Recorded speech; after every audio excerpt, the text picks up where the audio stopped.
that an equitable transition towards a green economy is possible, but only through their adequate implementation. According to the Climate Action Acceleration Agenda, developed countries should not only achieve a level of zero net emissions by 2040, but also keep their promises to the countries in development by doubling the resources for adaptation and funding of the Green Climate Fund. Excellencies, the greatest threat of the present, geopolitical turbulences, wars, terrorism, climate change of massive migration waves, happen at a time when international organizations and the entire multilateral system are going through an identity or a functionality crisis, and most often through both. The only real answer can be renewed and reinforced multilateralism that will value the individual needs of every country, but will also offer a clear vision of the big picture, of the things relating us, of the greater good. There is no better place for that joint endeavor than the United Nations. An urgent need of humanity today is to bring back predictability, early warning and prevention in international relations. It is certain that the prerequisite to this are internal reforms of the United Nations system with respect to the principle of greater representation and inclusiveness in order to reflect the reality of the world today. Moreover, it is necessary to establish mechanisms for better functionality while also reducing the options for paralyzing the work of the organization. In this context, we do provide our full support to the ministerial meeting convened in preparation for the Summit of the Future to be held in 2024. Of course, the need remains to solve old problems while addressing new challenges, although some of them, like fake news and cyber threats, have already become part of our lives. Some others, although newly dated, such as artificial intelligence, are already causing major changes in our lives. There should be no doubt in our minds that without a joint pact for the future, no country or a group of countries will have the potential to offer or implement responses to these challenges alone. Excellencies, dear friends, since day one of our independence, more than 30 years ago, my country has been manifesting in the best possible way its attachment to the principles of peace, profound regional cooperation, and resolution of open issues by means of dialogue. In 1991, we started a process of internal democratic maturation through affirmation of the rights of ethnic communities to the highest degree possible and fostering a culture of dialogue when resolving internal issues, but also in the relations with our neighbors. We accepted compromise as a way of solving problems, not as an expression of weakness, but on the contrary, as an expression of self-confidence in our ability to protect our own interests without damaging the interests of others. Respecting the principles that we believe in, we continue to provide an active contribution to peace, stability, democratic values, sustainable development, and economic prosperity. This year, we hold the chairpersonship of the OSCE, the largest regional security organization, in a time filled with unprecedented challenges. Even in such conditions, we strive to maintain the relevance of the organization, led by the fundamental principles of the UN Charter and the Helsinki Final Act. We remain amongst the biggest promoters of regional cooperation in Southeast Europe, working at the same time on the fulfillment of the criteria for membership in the European Union not later than 2030.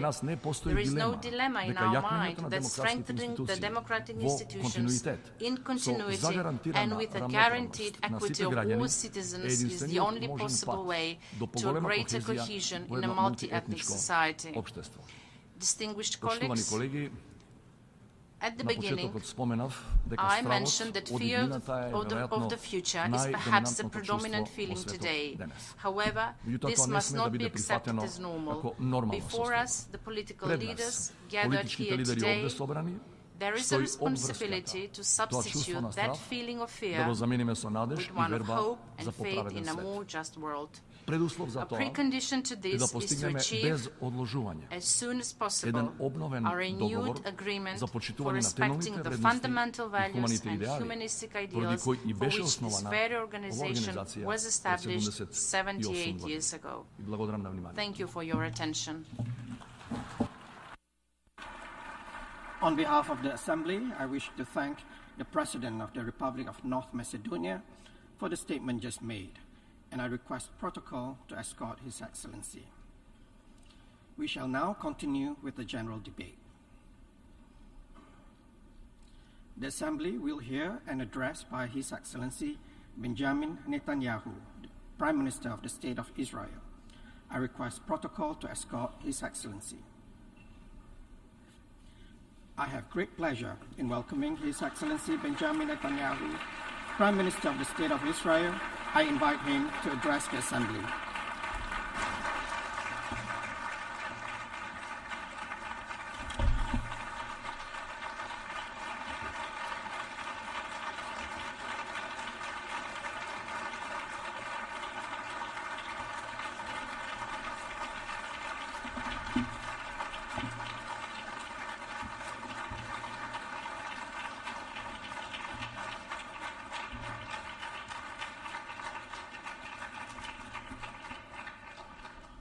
Thank you, Mr. President. Ladies and gentlemen, over 3 millennia ago, our great leader Moses addressed the people of Israel as they were about to enter the Promised Land. He said they would find there 2 mountains facing one another, Mount Gerizim, the site on which a great blessing would be proclaimed, and Mount Ebal, the site of a great curse. Moses said that the people's fate would be determined by the choice they made between the blessing and the curse. That same choice has echoed down the ages, not just for the people of Israel, but for all humanity. We face such a choice today.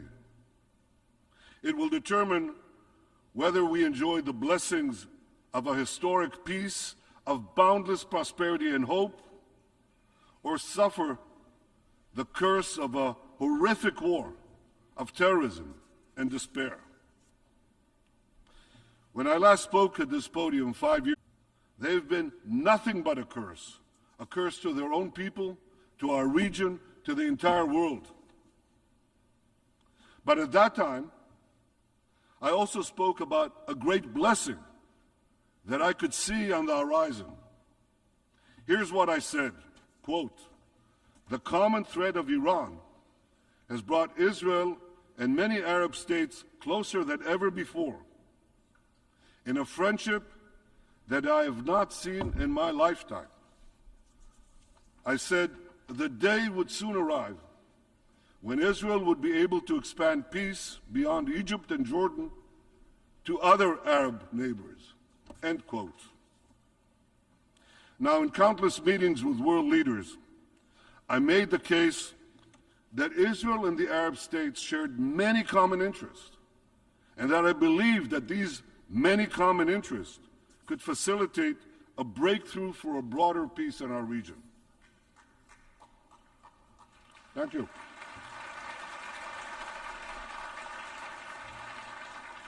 Well, you applaud now, but at the time, many dismissed my optimism as wishful thinking. Their pessimism was based on a quarter century of good intentions and failed peacemaking.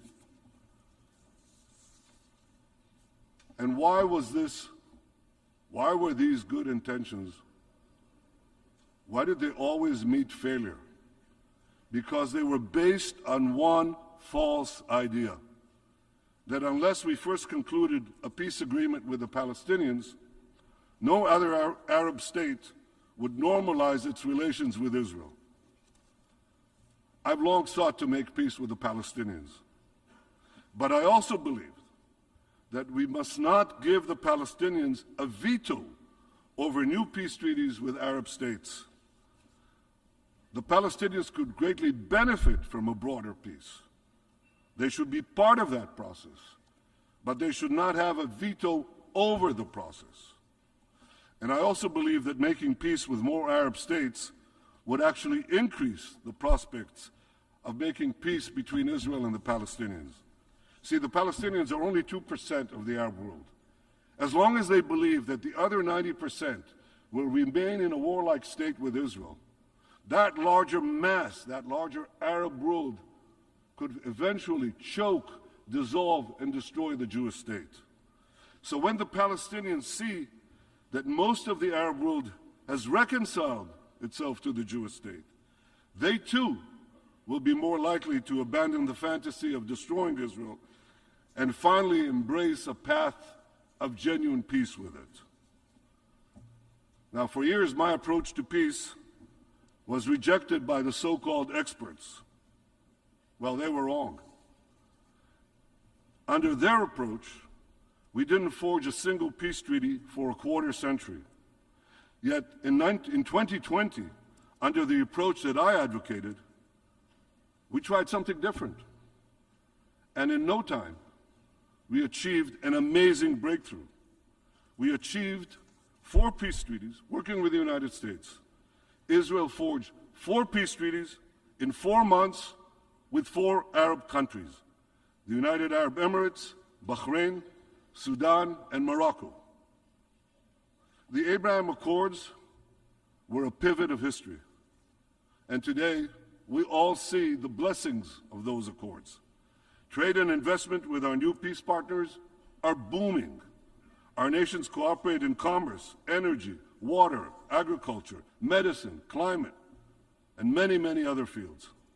Close to 1 million Israelis have visited the United Arab Emirates in the past 3 years. Every day, Israelis save time and money by doing something they couldn't do for 70 years. They fly over the Arabian Peninsula to destinations in the Gulf, India, the Far East, Australia. The Abraham Accords ushered in another dramatic change. It brought Arabs and Jews closer together.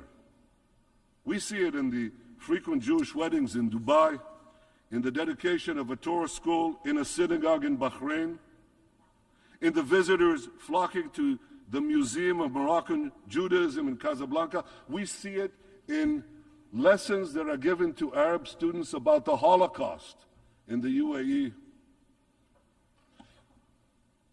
There's no question. The Abraham Accords heralded the dawn of a new age of peace.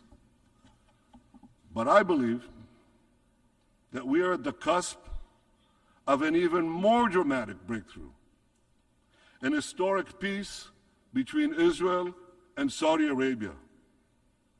Such a peace will go a long way to ending the Arab-Israeli conflict. It will encourage other Arab states to normalize their relations with Israel. It will enhance the prospects of peace with the Palestinians.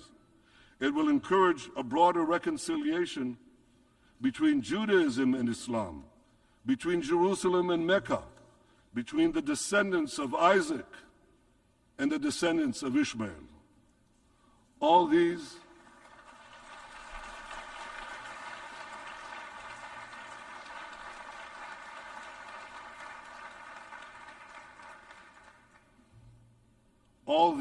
are tremendous blessings. 2 weeks ago, we saw another blessing already in sight. In the G20 conference, President Biden, Prime Minister Modi, and European and Arab leaders announced plans for a visionary corridor that will stretch across the Arabian Peninsula and Israel. It will connect India to Europe with maritime links, rail links, energy pipelines, fiber optic cables. This corridor will bypass maritime checkpoints, or choke points rather, and dramatically lower the cost of goods, communication, and energy for over 2 billion people. What a historic change for my country. You see, the land of Israel is situated in the crossroads between Africa, Asia, and Europe. And for centuries, my country was repeatedly invaded by empires passing through it in their campaigns of plunder and conquest elsewhere. But today, as we tear down the walls of enmity, Israel can become a bridge of peace and prosperity between these continents. Peace between Israel and Saudi Arabia will truly create a new Middle East.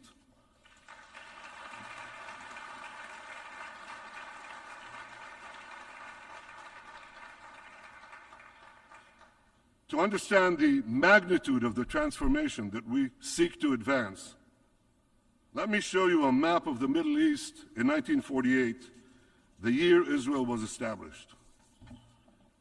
Here's Israel in 1948. It's a tiny country, isolated, surrounded by a hostile Arab world. In our first 7 years, we made peace with Egypt and Jordan, and then in 2020, we made the Abraham Accords, peace with another 4 Arab states. Now look at what happens when we make peace between Saudi Arabia and Israel. The whole Middle East changes. We tear down the walls of enmity. We bring the possibility of prosperity and peace to this entire region, but we do something else. You know, a few years ago, I stood here with a red marker to show the curse, a great curse, the curse of a nuclear Iran. But today I bring this marker to show a great blessing, the blessing of a new Middle East between Israel, Saudi Arabia, and our other neighbors. We will not only bring down barriers between Israel and our neighbors, we'll build a new corridor of peace and prosperity that connects Asia through the UAE, Saudi Arabia, Jordan, Israel, to Europe. This is an extraordinary change, a monumental change, another pivot of history.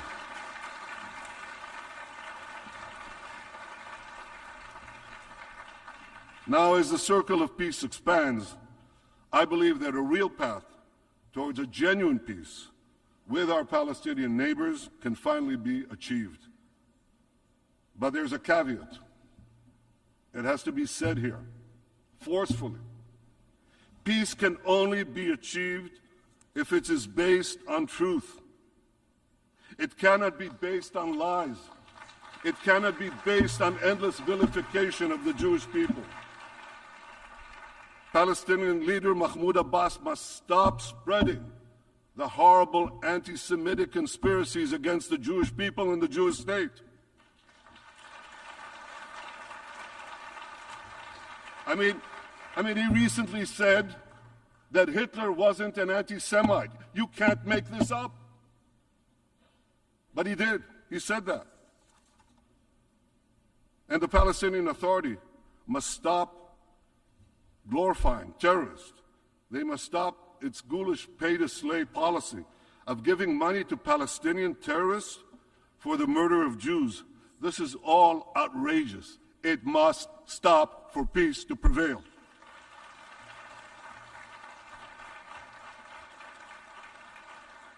And anti-Semitism must be rejected wherever it appears, whether on the left or on the right, whether in the halls of universities or in the halls of the United Nations.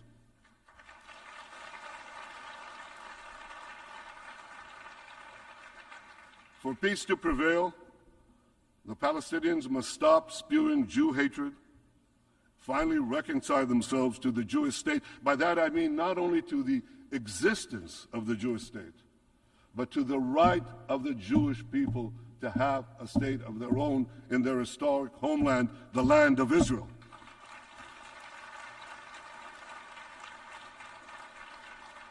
And let me tell you, the people of Israel yearn for such a peace. I yearn for such a peace. As a young soldier over half a century ago, my comrades and I in Israel's Special Forces faced mortal dangers on many fronts, on many battlefields, from the warm waters of the Suez Canal to the frozen slopes of Mount Hermon, from the banks of the Jordan River to the tarmac of Beirut Airport. These experiences and other experiences taught me the cost of war. A fellow soldier was killed next to me. Another died in my arms. I buried my older brother. Those who have personally suffered the curse of war can best appreciate the blessings of peace.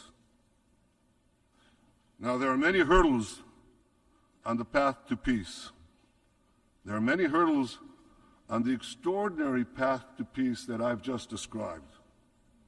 But I'm committed to doing everything I can to overcome these hurdles, to forge a better future for Israel and all of our peoples, all the peoples in our region. 2 days ago,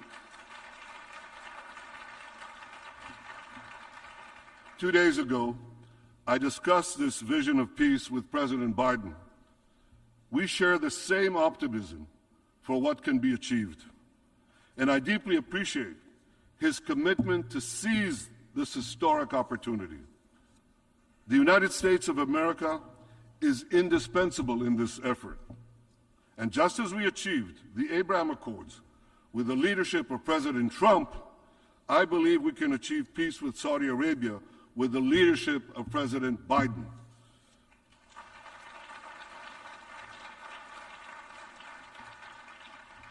Working together with the leadership of Crown Prince Mohammed bin Salman, we can shape a future of great blessings for all our peoples.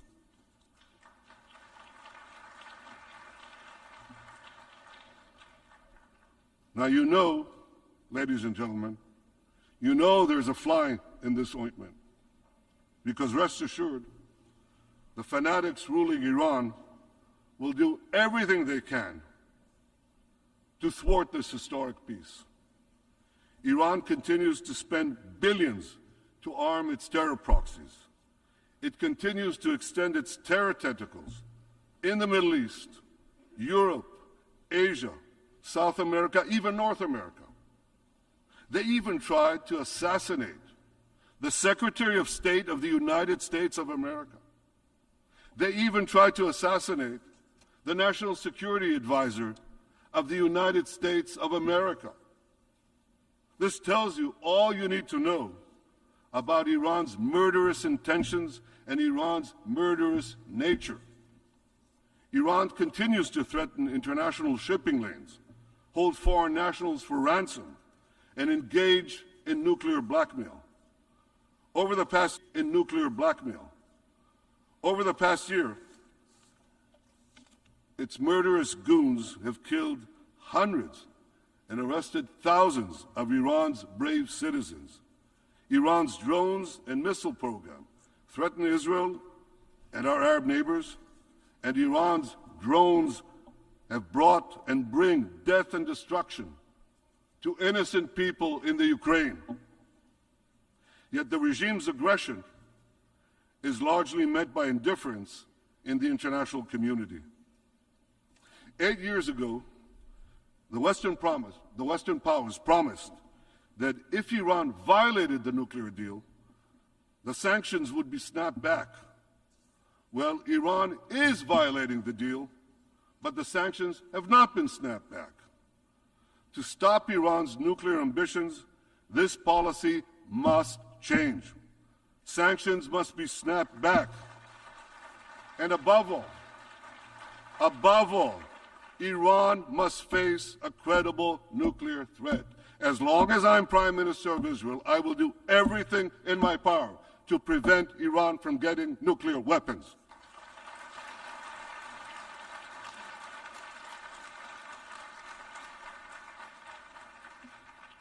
Equally, we should support the brave women and men of Iran who despise the regime, who yearn for freedom, who've gone out bravely on the sidewalks of Tehran and Iran's other cities and faced death. It is the people of Iran, not their oppressors, who are our real partners for a better future.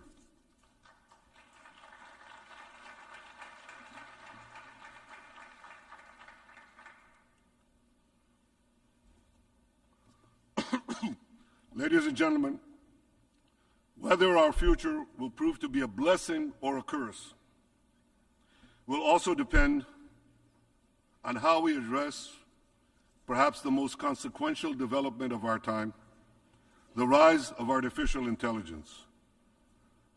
The AI revolution is progressing at lightning speed. It took centuries for humanity to adapt to the agricultural revolution. It took decades to adapt to the industrial revolution. We may have but a few years to adapt to the AI revolution. The perils are great, and they are before us. The disruption of democracy, the manipulation of minds, the decimation of jobs, the proliferation of crime, and the hacking of all the systems that facilitate modern life. Yet even more disturbing is the potential eruption of AI-driven wars that could achieve an unimaginable scale. And behind this perhaps looms an even greater threat, once the stuff of science fiction, that self-taught machines could eventually control humans instead of the other way around. The world's leading nations, however competitive, must address these dangers. We must do so quickly, and we must do so together. We must ensure that the promise of an AI utopia does not turn into an AI dystopia. We have so much to gain. Imagine the blessings of finally cracking the genetic code, extending human life by decades, and dramatically reducing the ravages of old age. Imagine healthcare tailored to each individual's genetic composition and predictive medicine that prevents diseases long before they occur. Imagine robots helping to care for the elderly. Imagine the end of traffic jams with self-driving vehicles on the ground, below the ground, and in the air. Imagine personalized education that cultivates each person's full potential throughout their lifetime. Imagine a world with boundless clean energy and natural resources for all nations. Imagine precision agriculture and automated factories that yield food and goods in an abundance that ends hunger and want. I know this sounds like a John Lennon song, but it could all happen. Imagine that we could achieve the end of scarcity, something that eluded humanity for all history. It's all within our reach. And here's something else within our reach. With AI, we can explore the heavens as never before and extend humanity beyond our blue planet. For good or bad, the developments of AI will be spearheaded by a handful of nations, and my country, Israel, is already among them. Just as Israel's technological revolution provided the world with breathtaking innovations, I'm confident that AI developed by Israel will once again help all humanity. I call upon world leaders to come together to shape the great changes before us, but to do so in a responsible and ethical way. Our goal must be to ensure that AI brings more freedom and not less, prevents wars instead of starting them, and ensures that people live longer, healthier, more productive, and peaceful lives. It's within our reach.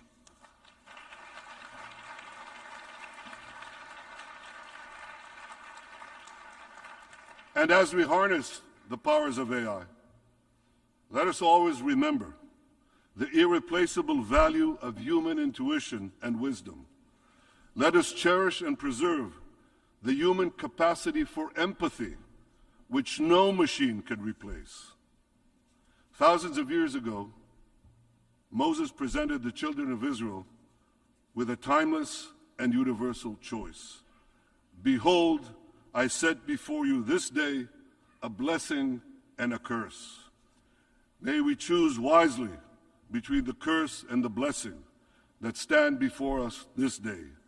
Let us harness our resolve and our courage to stop the curse of a nuclear Iran and roll back its fanaticism and aggression.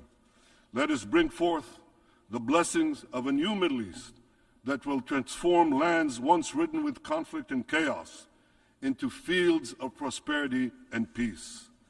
And may we avoid the perils of AI by combining the forces of human and machine intelligence to usher in a brilliant future for our world in our time and for all time. Thank you. On behalf of the Assembly, I wish to thank the Prime Minister of the State of Israel for the statement just made, and I request protocol to escort His Excellency.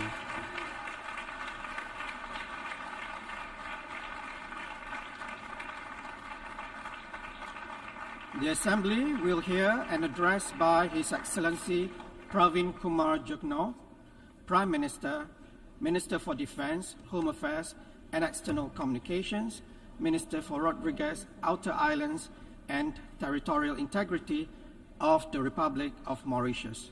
I request protocol to escort His Excellency.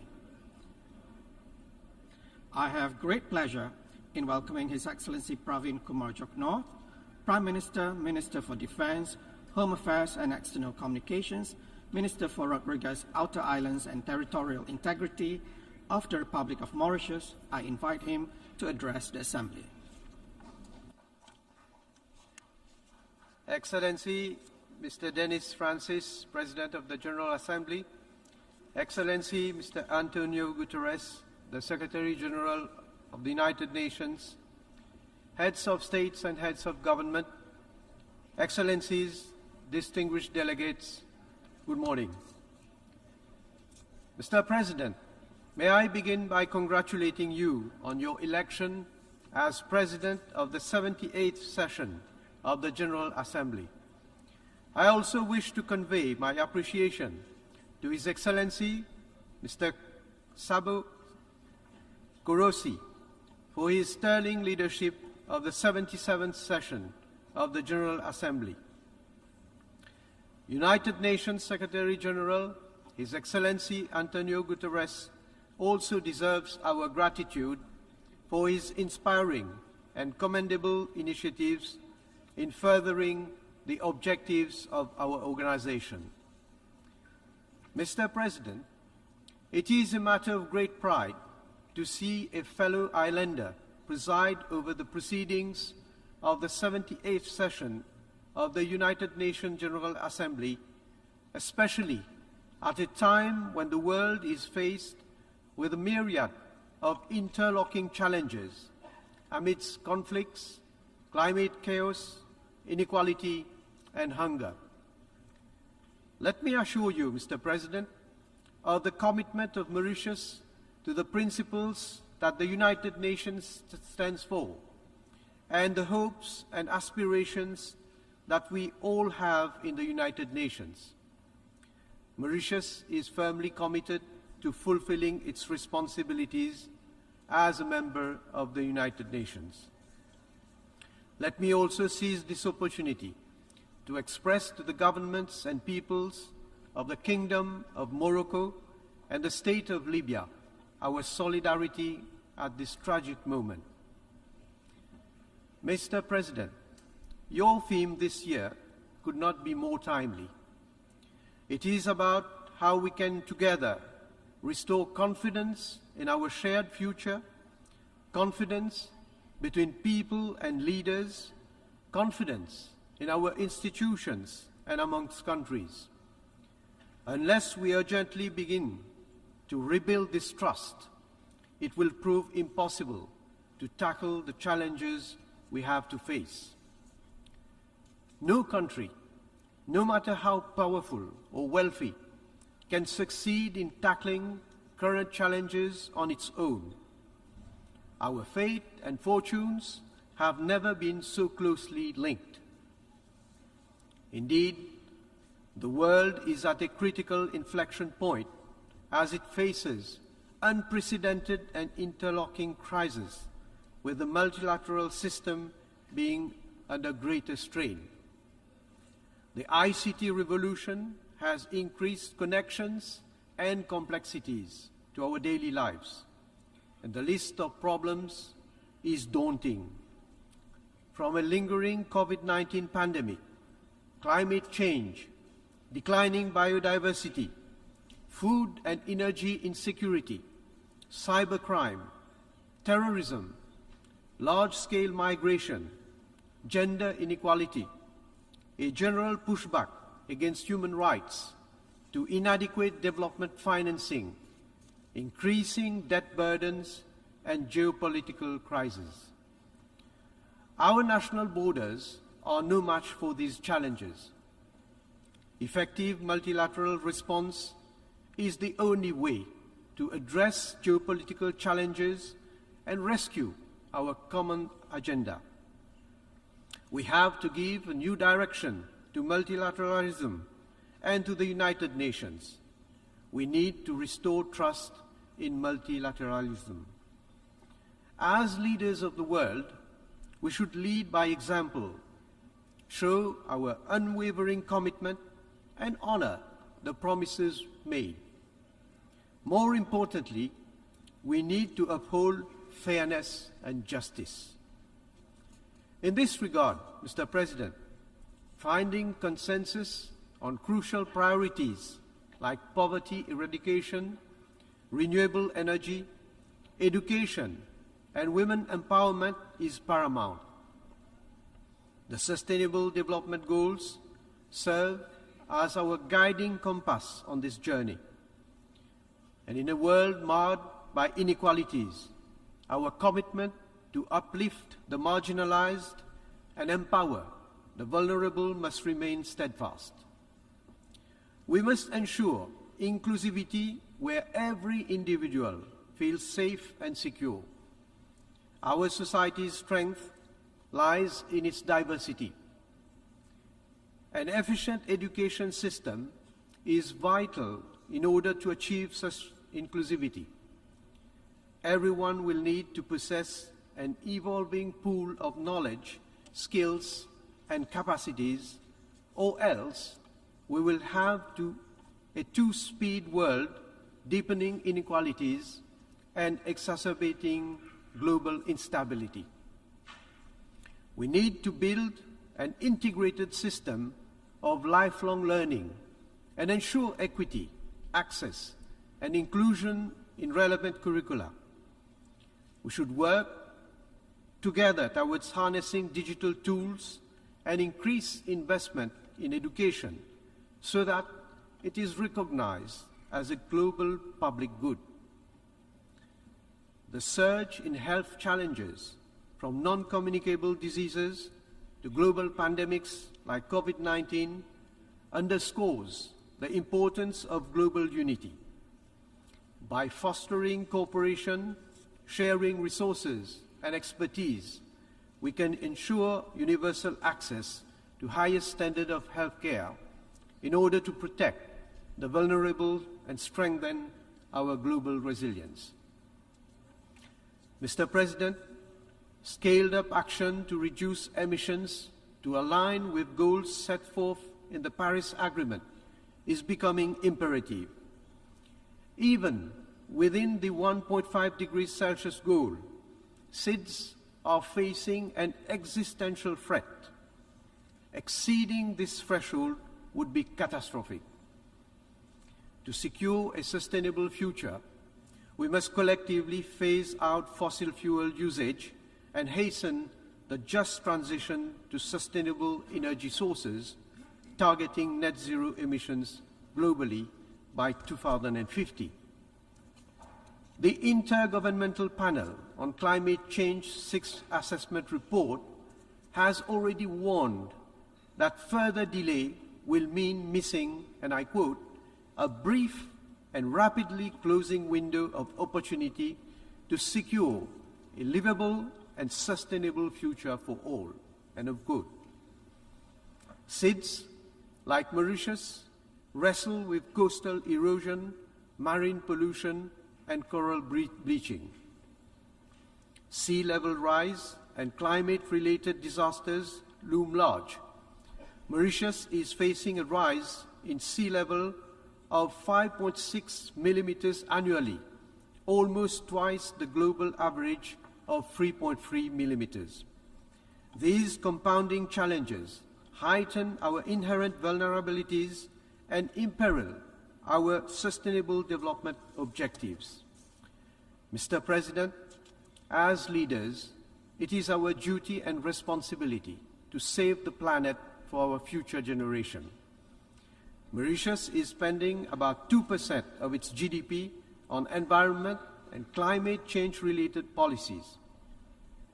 Our Climate Change Act serves as the cornerstone of our commitment to fulfilling our obligations under the United Nations Framework Convention on Climate Change, the Kyoto Protocol, the Paris Agreement, and other related instruments on climate change. In order to build our resilience, Mauritius has implemented a series of adaptation measures such as coastal rehabilitation, mangrove propagation, and flood management programs. We have also formulated a nationally appropriate mitigation actions for low-carbon strategy. Mauritius is also committed to implementing a series of adaptation and mitigation measures aimed at reducing its greenhouse gas emissions by 40% and achieving 60% of energy production from green sources by 2030. In order to ensure the successful implementation of our national determined contributions, a total of $6.5 billion is required. Despite the economic constraints, we have been able to commit $2.5 billion. Our challenge is to secure the remaining $4 billion. Indeed, all SIDS need adequate and predictable support, including climate finance from the international community. We call on international financial institutions and development partners to ensure that access to climate finance by SIDS is simplified and made easier. We look forward to the swift operationalization of the loss and damage facility agreed upon at COP27. This facility represents hope for those in urgent need and cannot remain a mere promise. Developed countries must urgently deliver on their promise made 14 years ago at the Copenhagen Conference to provide climate finance of $100 billion per year. As it is, this amount is no longer sufficient, so there is a need to make the scale of climate finance commensurate with the challenge through the new collective quantified goal on climate finance. Mr. President, we urge international financial institutions to recognize that GDP per capita is not the sole measure of a country's development. We call on the international financial institutions and development partners to use the multi-dimensional vulnerability index developed by the United Nations as a tool in further integrating SIDS vulnerability into their decision-making. SIDS are hopeful that the 4th SIDS conference in Antigua and Barbuda will deliver a more focused, measurable, and fully resourced program of action that is tailored to the circumstances of SIDS. Mr. President, we look to the Summit of the Future in 2024 to address issues of financial stability, promote financial inclusion and debt sustainability, and embrace sustainability. We call for an inclusive and equitable global governance and not a finance divide. Mauritius believes firmly that the SDG stimulus and the Bridgetown Initiative can accelerate progress towards the SDGs and the Paris Agreement. Mr. President, the United Nations report, SIDS in Numbers 2017, projects that Mauritius will become a water-stressed country by 2025, barely 2 years from now. It is my government's top priority to ensure the continuous supply of clean and safe water to every citizen. We will continue to invest in water storage capacities to face the effects of climate change and achieve long-term water security. Mr. President, the ocean on which we are all dependent is a critical reservoir of marine biodiversity. Mauritius welcomes the adoption of the agreement under the United Nations Convention on the Law of the Sea, on the conservation and sustainable use of marine biological diversity of areas beyond national jurisdiction. And I'm pleased to inform that Mauritius has signed this agreement. This historic, legally binding instrument is a victory for multilateralism and international law, and a game changer towards the conservation and sustainable use of marine resources.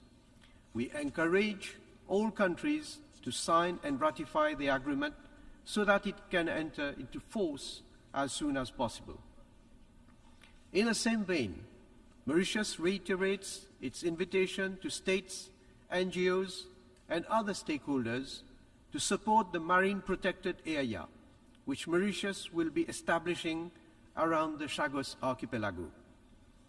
We also look forward to the finalization of the international legally binding instrument on plastic pollution, including in the marine environment, and ensure its effective implementation. Mr. President, democracy, the rule of law, and respect for human rights are fundamental values which every country must respect and abide by. The instability in some parts of Africa is detrimental to progress. Upholding the rule of law is essential for restoring faith in governance, fostering stability, and enabling sustainable progress on the continent. Peaceful transition of power through democratic means is the only way to ensure peace, development, and prosperity. Mr. President, we proudly welcome the admission of the African Union as a member of the G20.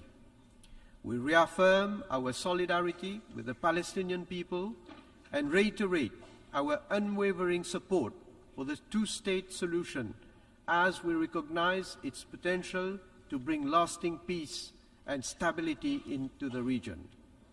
We commend the recent step taken to seek an advisory opinion from the International Court of Justice and hope that the Palestinian people will be able to live in freedom in their own state.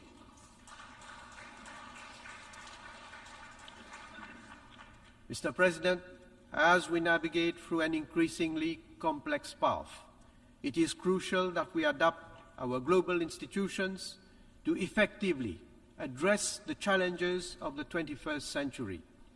The United Nations Security Council has a vital role to play in maintaining international peace and security. However, it no longer reflects the realities of the modern world. Urgent reform of the United Nations Security Council and the revitalization of the General Assembly are essential to strengthen the United Nations for future generations. Mr. President, amidst the Ukraine-Russia conflict, the international community must relentlessly pursue peaceful dialogue. We commend African nations and other mediators for their vital role in this regard. Mr. President, it is now 4 years since the International Court of Justice gave its advisory opinion on the legal consequences on the separation of the Chagos Archipelago from Mauritius prior to its independence. The ICJ made it clear that the Chagos Archipelago is an integral part of the territory of Mauritius and invited the colonial power to withdraw its administration from the archipelago as rapidly as possible. Ever since, the government of Mauritius made a strong commitment to implement a program of resettlement in the Chagos Archipelago for Mauritian nationals, in particular those of Chagosian origin who have suffered historic injustice by being forcibly removed from their birthplace. We are hopeful that soon they will be able to resettle in the Chagos Archipelago. Indeed, Mauritius and the United Kingdom have started negotiations on the exercise of sovereignty over the Chagos Archipelago on the basis of international law. We hope that these talks will lead to the completion of the decolonization process of Mauritius and enable Mauritius to implement its resettlement program. We also appeal to France to resolve the dispute over Tromelin, which forms an integral part of the territory of Mauritius, in the spirit of friendship that characterizes the relations between the two countries. Mr. President, we are at a crossroads. We do not want to be judged by the next generation for having been complacent. Let us seize this opportunity to recommit, to forge ahead the future we want for us and for our future generations. I remain confident that we will discover the common purpose needed to restore trust in our shared future. I thank you. On behalf of the Assembly, I wish to thank the Prime Minister, Minister for Defense, Home Affairs and External Communications, Minister for Rodriguez, Outer Islands and Territorial Integrity of the Republic of Mauritius for the statement just made, and I request protocol to escort His Excellency. The Assembly will now hear an address by His Excellency Anwar Ibrahim, Prime Minister and the Minister of Finance of Malaysia. I request protocol to escort His Excellency. I have great pleasure in welcoming His Excellency Anwar Ibrahim, Prime Minister and Minister of Finance of Malaysia. I invite him to address the Assembly. Dipersilakan Yang Amat Berhormat. Assalamualaikum warahmatullahi wabarakatuh dan salam Malaysia Madani. Izinkan saya bagi pihak negara dan rakyat Malaysia mengemukakan pandangan ke arah keamanan dan kesejahteraan sempena Perhimpunan Agung PBB New York September 2023. Mr. President, when this August Assembly was established almost 80 years ago, the world was still reeling from the horrors of a catastrophic bloodletting that our nations resolved should never be repeated. A decision profound in wisdom, magnanimous in intent, and bold in ambition was made so that the General Assembly would become the main deliberative, policy-making, and representative organ of the United Nations. A decision that manifested no less than the very strength and courage of our convictions. By giving equal voice to the sovereign nations of the world, the founders of the United Nations pursued a vision of a more democratic world predicated on the dictates of equity and justice. This was a vision that consigned to the past the predations of the strong of the weak, the strong over the weak, of the rich and powerful over the poor and the marginalized, and of the big powers over the rest. That vision, in my opinion, has been utterly shattered to pieces. Today, we find that the major powers and those that aspire to greater international status are increasingly casting the United Nations aside for smaller, supposedly more efficacious platforms. As the powers that be continue to pay lip service to the imperative of multilateralism, we see the emergence of minilateralism instead, effectively becoming fragmented configurations of power. Mr. President, we are living in a deeply polarized world. We are seeing major power rivalry unfolding with consequences that will negatively impact nations, especially the smaller ones in the regions of conflict. The upshot is that we are confronted with a geopolitical and geostrategic dilemma. While the major powers continue to assure that a binary choice is not being imposed, the reality for many is that it is the only choice offered. Unchecked, this will ultimately lead, once again, to a world where the masses are unrepresented, where the few rule over the many, and the many resent the few. The lofty ideals and principles enshrined in the UN Charter call upon nations to resolve their disputes through peaceful means and refrain from the threat or use of force against the territorial integrity and sovereignty or political independence of any state. We condemned unequivocally the Russian invasion of Ukraine. This conflict in Ukraine, for example, underscores the imperative to make peace and settle differences amicably through negotiations. Nevertheless, time is not on our side. And owing to the protracted failure to deal with this Russian-Ukraine crisis, I urge for a concerted multilateral effort led by the United Nations to resolve this. We cannot choose our neighbors, but we can choose to live in peace with them. And peace cannot happen without the cessation of hostilities by all parties. It is imperative for all parties to return to dialogue and resolve their differences through the negotiation table. The extent of the Ukraine conflict has radiated throughout the world as food prices have skyrocketed, leading to shortages and hunger, further malnutrition and despair. As in other conflicts elsewhere, be it in the Middle East or Southeast Asia, forced migration take place, piling on the problems of refugees and statelessness.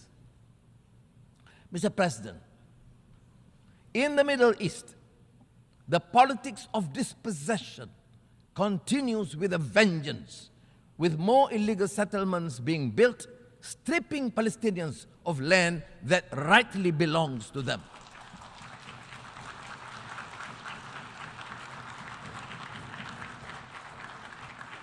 This constitutes a gross violation of international law. It also poses an insurmountable obstacle to a two-state solution, not to mention the continued killings. There is also flagrant hypocrisy in dealing with the issue of Palestine. The international community must speak up against the atrocities committed towards the Palestinians, even as they so vehemently speak out against human rights violations, injustice, and abusive regimes. On Afghanistan, Malaysia remains deeply concerned with the dire humanitarian situation in the country. This is especially so given that the country is grappling with its third consecutive year of drought and devastating locust infestation, that severely undermined wheat harvests. On our part, Malaysia is committed to continue its existing people-to-people relations with Afghanistan, including through the provision of humanitarian aid.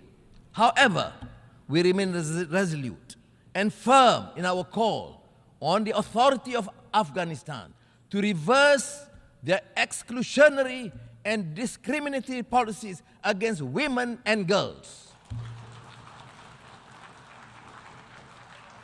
Denying their right to go to school is a violation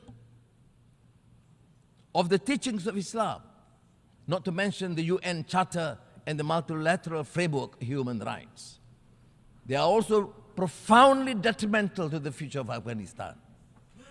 Mr. President, we are deeply horrified by the continued post-coup violence and instability in Myanmar. This is currently among Southeast Asia's and ASEAN's biggest strategic and humanitarian challenges in recent years. The barbarism and depravity inflicted upon the people of Myanmar is indefensible and goes against the values or principles shared by the peoples and the region, in the region and globally.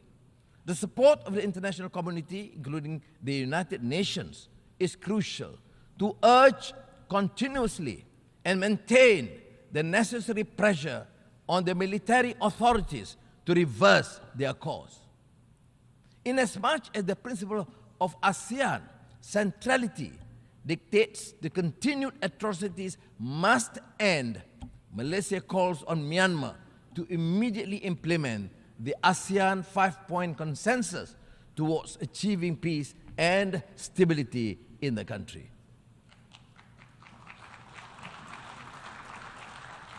ASEAN is navigating the rivalry between the major powers in the Asia-Pacific. Malaysia believes that any strategy undertaken should neither start nor exacerbate a race for dominance. Instead, such strategies should contribute to peace and stability, security and prosperity in the region. Mr. President, scientists have confirmed that the world has just experienced its hottest summer in history. We have heard Secretary General Guterres gravely declare that climate breakdown has begun.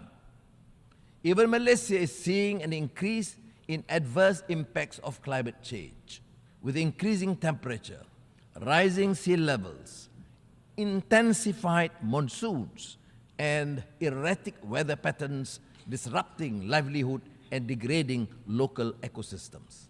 As such, we have not a moment to lose. Malaysia is doing its part by developing low-carbon and renewable energy roadmaps to implement mitigating and adaptation strategies. The newly launched National Energy Transition Roadmap should aid us in achieving our NDCs as well as lighting the path towards our net zero aspirations.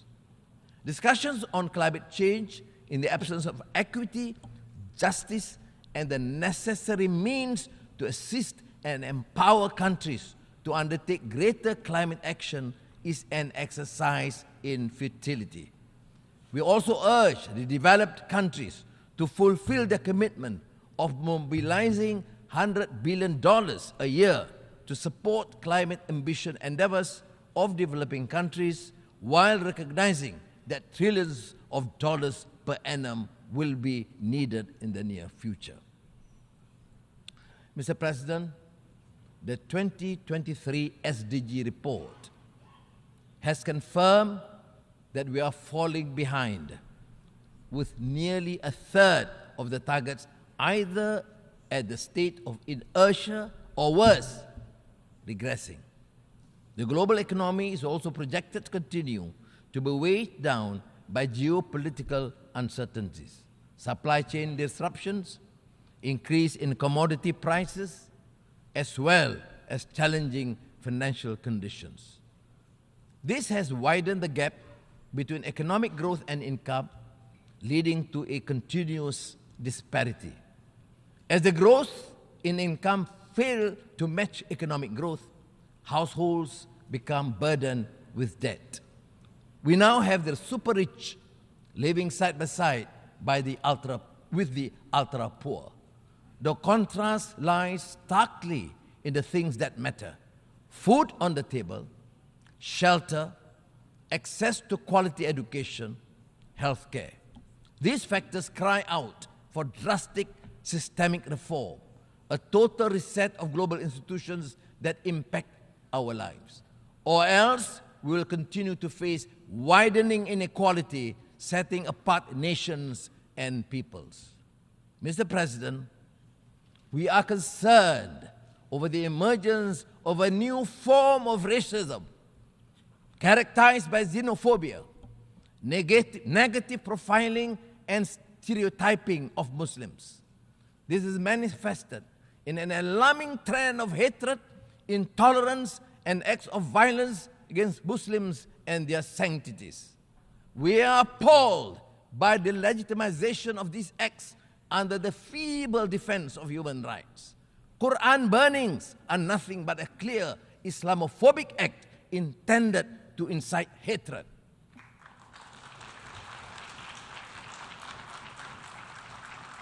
Inaction in the face of such blatant provocation to a religion is simply irresponsible and sends a dangerous message to humanity. We must embody the values of acceptance, tolerance, and mutual respect. We must promote intercultural, inter-civilization, and interreligious understanding and cooperation. We must unite our faith in common cause to promote understanding and goodwill amongst our peoples and strengthen peace and harmony among nations. Mr. President, these are indeed tall orders, but that is the very reason we are here. I truly believe that no challenge, however formidable, is insurmountable if we secure the collective commitment of this global community, the member states of this august institution. What we need is trust and the conviction to make the world a better place, the will to work together on a platform of consensus and solidarity. Early this year,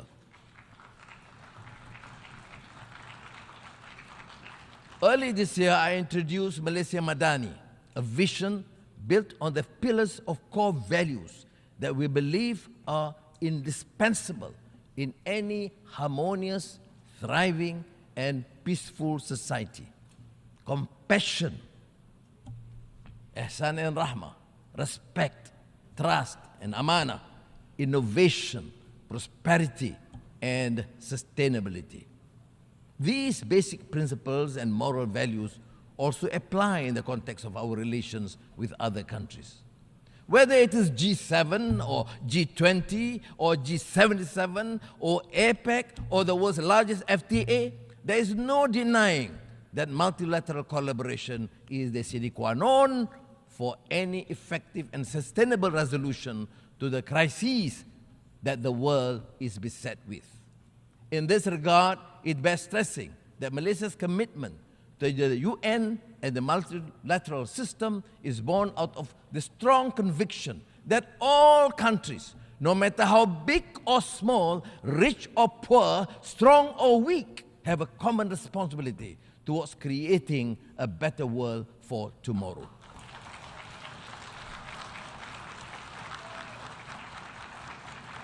The world and our future in it is what we envision and construct it to be. Malaysia believes we can achieve this through greater trust and strengthen multilateralism. The United Nations can be the vessel to take us from despondency to a brighter future, from uncertainty to optimism, and from vulnerability to resilience. Terima kasih. Assalamualaikum. Terima kasih Yang Amat Berhormat. On behalf of the Assembly, I wish to thank the Prime Minister and Minister of Finance of Malaysia for the statement just made, and I request protocol to escort His Excellency. The Assembly will hear an address by His Excellency Robert Abela, Prime Minister of the Republic of Malta. I request protocol to escort His Excellency. I have great pleasure in welcoming His Excellency Robert Abela, Prime Minister of the Republic of Malta. I invite him to address the Assembly. Thank you, Mr. President, Excellencies, distinguished guests, dear friends. It is indeed a privilege to be once again addressing you on behalf of the people of Malta. And as I was preparing my remarks, I was reminded of those timeless lines by the poet John Donne. No man is an island entire of itself. Every man is a piece of the continent, a part of the main. Malta is a proud island nation, but we are most definitely not an island entire of ourselves. Quite the reverse. Throughout our history, we have looked outward to the world, conscious of our unique geographic position at the crossroads of Europe and Africa, consciously stepping up into a unique role, building bridges and building understanding between different traditions.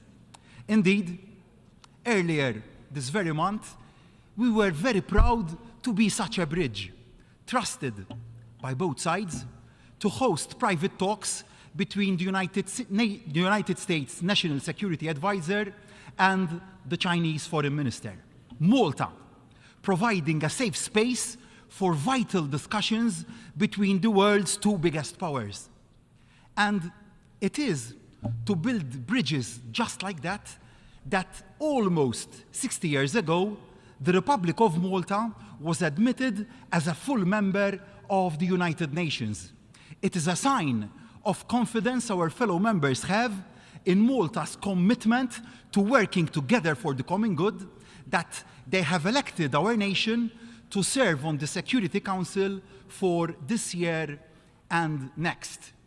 It is why, embedded at the heart of our Constitution, is the active pursuit of peace, security, and social progress among all nations. Malta will always be open to the world. Malta will never turn its back on its neighbors. Malta will continue to work relentlessly with our partners in Europe and beyond to stand up for peace and the rule of law. Sadly, the need to stand up for those values has rarely been more urgent or more important than it is today. We witness Russia's violation of international law with its continued assault on Ukraine. Malta's response to the situation in Ukraine and other crises across the world is guided by the value of neutrality, which is enshrined in our Constitution. Malta's neutrality does mean that we will continue to be directly opposed to military aggression and unilateral action against members of the global community and the rule-based order. But Malta's neutrality does not mean that we are indifferent to what happens around us. We will never, and we can never be neutral when we see pain and suffering caused by an illegal invasion. And in the spirit of peace, we call on Russia to withdraw its forces from the sovereign territory of Ukraine. And we urge all nations gathered here to unite to deliver an end to the war. The tragedy of war is not just that those directly involved suffer, but that the consequences reverberate around the world. The already precarious situation of global food security has been made much worse by the invasion of Ukraine. An estimated extra 122 million people across the world pushed into hunger since 2019. Malta urges Russia to rejoin the Black Sea Grain Initiative and to stop standing in the way of vital food supplies leaving Ukraine to feed the world's most needy. Being neutral has never meant Malta ignoring the problems faced by our neighbors. We are acutely aware that many of the challenges which we face at home are best tackled together with our Mediterranean neighbors, which is why I am very proud that our capital, Valletta, will host the next summit of the EU's Med9 members in a week's time. The most pressing issue in the Mediterranean is definitely Libya. The whole peace, the full peace of our whole region depends on a lasting settlement there. Malta wishes to see a peaceful, stable, and prosperous Libya. And this through a Libyan-led political process. It is vital that the entire international community encourages this process and gives the Libyan people the support they need to overcome the instability for which they have already paid such a high price. The need to recover and also rebuild after the tragic devastation of Storm Daniel underlies the urgency and the importance of a lasting settlement that gives all Libyans the effective government they deserve. For Malta, being a good neighbor means offering practical help. Within hours of the disaster hitting, a team from our army and our civil protection department was on the way to Libya to play their part in the rescue effort.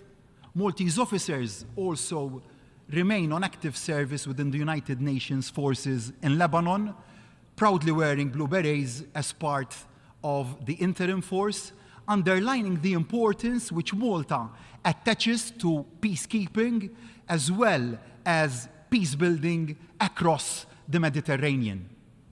And as the nation at the crossroads of Europe and Africa, our extended neighborhood stretches beyond the Mediterranean coast. Our objective is to be a true bridge between the continents. My government has underlined Malta's commitment to Africa by opening new diplomatic missions in Ghana and also in Ethiopia, and putting into action our first national strategy for Africa. But strengthening connections doesn't just mean strengthening diplomatic ties. We have already concluded agreements with countries like Ethiopia to facilitate connectivity for businesses and people between the continents. Malta remains deeply disturbed by the dire situation in the Sahel, political turmoil, irregular migration, the jihadist attacks on the civilian population, and food insecurity.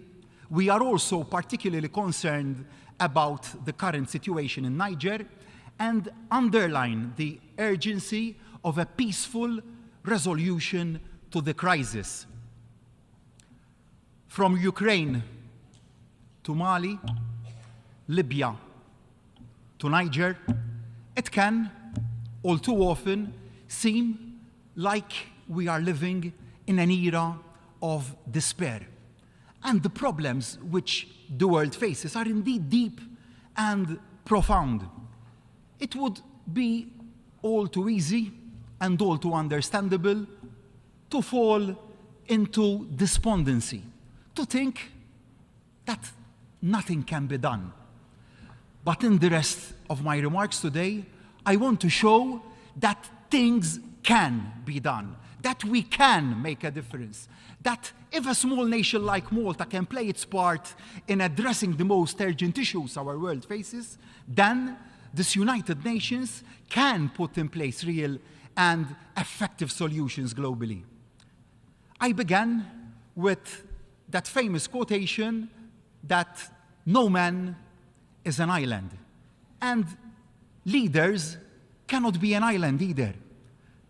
Our fine words to this August Assembly must not stand alone.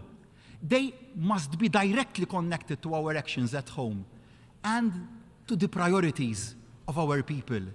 We must show through deeds and not just words that we can address the fears as well as the hopes and aspirations of the people that we represent.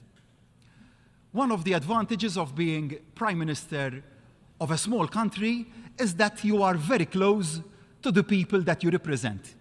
You hear loud and clear what is worrying them. And one of the persistent worries that I hear is that people feel a niggling sense of insecurity. Post-pandemic, they feel that the world is a less stable and increasingly scary place. And which, with such big global forces at play, too often citizens can feel like they don't have their hands on the levers which control their future. I understand where those concerns are coming from. Addressing them is why I am into politics. It is why I am adamant that every global policy that we put in place must make a difference locally, that we can show that by working together internationally, we can deliver solutions nationally. That way, we can address what pessimists call the new age of insecurity by building a new age of security. Yet, we must be realistic. There is no magic wand. I am also realistic about what any individual nation can do. And I am also acutely aware that there is only so much a small nation can do. But if we all play, we can all make a difference. In short, we are stronger together. No one can feel secure about their family's future unless they feel secure about the future of the planet on which we all live and the natural world on which we all depend. The biggest threat to our planet is clearly climate change. And climate change isn't some sort of abstract problem. This is a very real emergency, the consequences of which are being felt in every part across the world. Current pledges and the current targets are not sufficient to keep the 1.5 degrees objective of the Paris Agreement within reach. Malta wholeheartedly commends the Secretary General's initiative to help states accelerate efforts at the global level. We must all play our part, and we must all work together. The time for excuses is long over. Malta is a proud maritime nation. The sea plays a profound part in Malta's national life and has a special place in the hearts of the Maltese people. Rising sea levels are a severe threat to the security, the livelihood, and indeed the very existence of island countries like ours. Securing the future of our seas and oceans is an urgent imperative of the government of Malta, which is why we have made climate and oceans the #1 priority during our term on the United Nations Security Council. And to give the debate new momentum, we made a high-level meeting on the implications of rising sea levels for peace and security, the signature event of our presidency of the Security Council last February. And we enthusiastically extend our support for the newly created coalition on addressing sea level rise and existential threats. It is not just the direct consequences of rising sea levels that we need to be concerned about. As land is degraded, freshwater shortages, displacement of people, and food insecurity all risk undermining global security, generating new conflicts and exacerbating existing ones. Rising sea levels also threaten the very territorial integrity of states as a result of coastal inundation, with a consequent danger of disputes and conflict. So, I wish to reiterate in the strongest of terms, as I already did at COP27, that no coastal state should lose any of its existing rights over its maritime zones due to rising sea levels. As a United Nations, we must preserve the sovereignty of coastal states, no matter what the ravages of the sea. As island nations, we turn to the world, but we don't turn our backs on each other. Solidarity between small island countries is a key value for Malta, and a value that we turn into practical support. Like the majority of nations in the EU, in the UN, Malta was late to develop. And we have experienced many of the same challenges which are currently being faced by developing countries. That's why we have made raising awareness of the unique vulnerabilities of small island developing states a top priority. And why supporting sustainable development for small island developing states is a cornerstone of our foreign policy. To do this, we are committed to our Island for Islands initiative, delivering concrete, practical support for those small island nations, the nations which are most exposed to the impacts of climate change. We share best practice and help build capacity, and we were indeed delighted that Malta's scholarship program for students from small island developing states has been recognized with a UN Partnerships Award. Protecting our planet is indeed a mammoth task, but by taking visible, measurable action, we can and we must show our citizens that they have reason to believe in the security of the Earth's future. There are those who state that securing the planet can only be achieved at the expense of economic growth. I firmly reject that thinking. In fact, I believe that the opposite is true.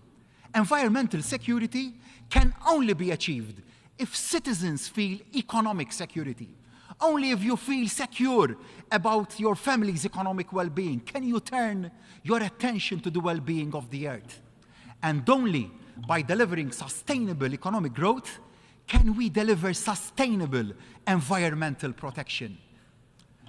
From the perspective of an outward-facing trading nation like Malta, there is one overwhelming, clear, and present danger to economic security: the prospect of a new era of protectionism. If protectionism grows unchecked, it could do untold damage to an export-orientated island economy like ours.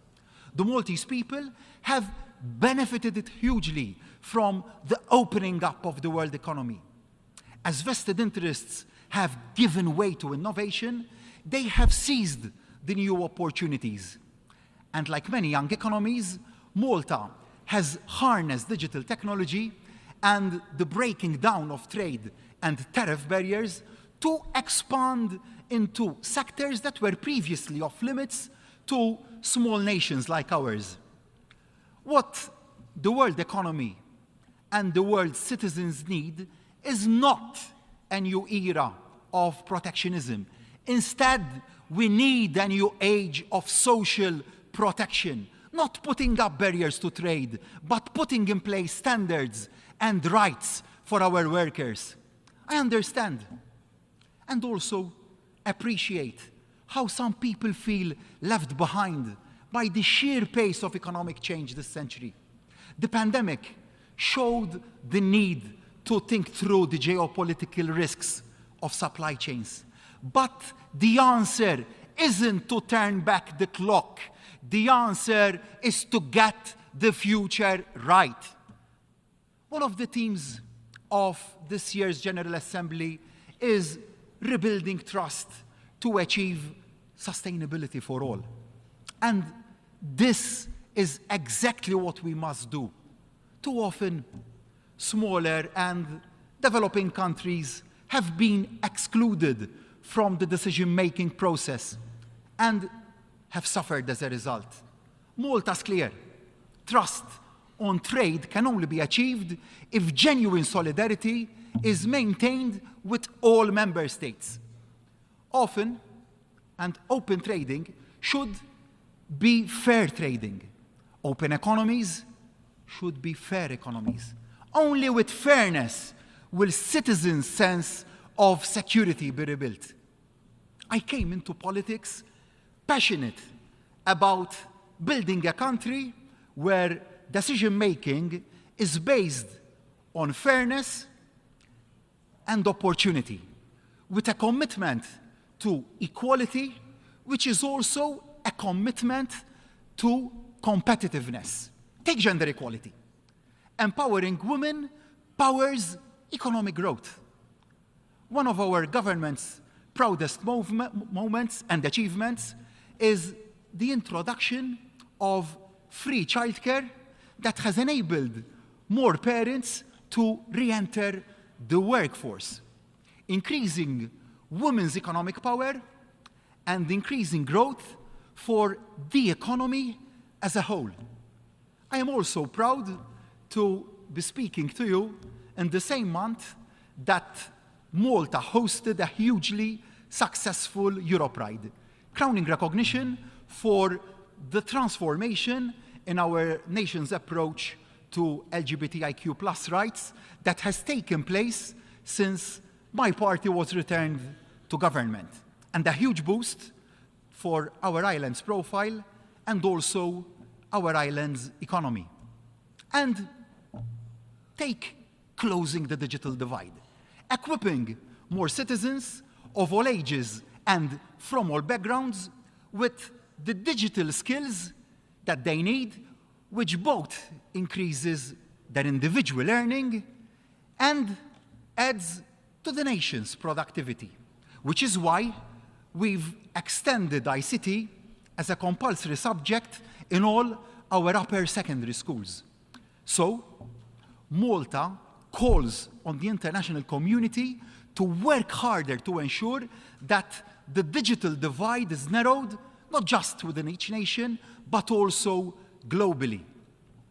Similarly, upholding the rights of the child, as enshrined in the UN Convention, is of paramount importance to Malta. We work very hard to ensure that each and every child has the opportunities they deserve, no matter what the circumstances of their birth. By tackling child poverty and ensuring equal access to education and healthcare, we aim to ensure no child is left behind. Rightly, it is a moral imperative, but it is also an economic one. Leaving any of the next generation of workers without the skills they need isn't just damaging to the individuals excluded from prosperity. It is also damaging to economic growth. None of us can feel secure unless each and every child in our societies is safe and secure.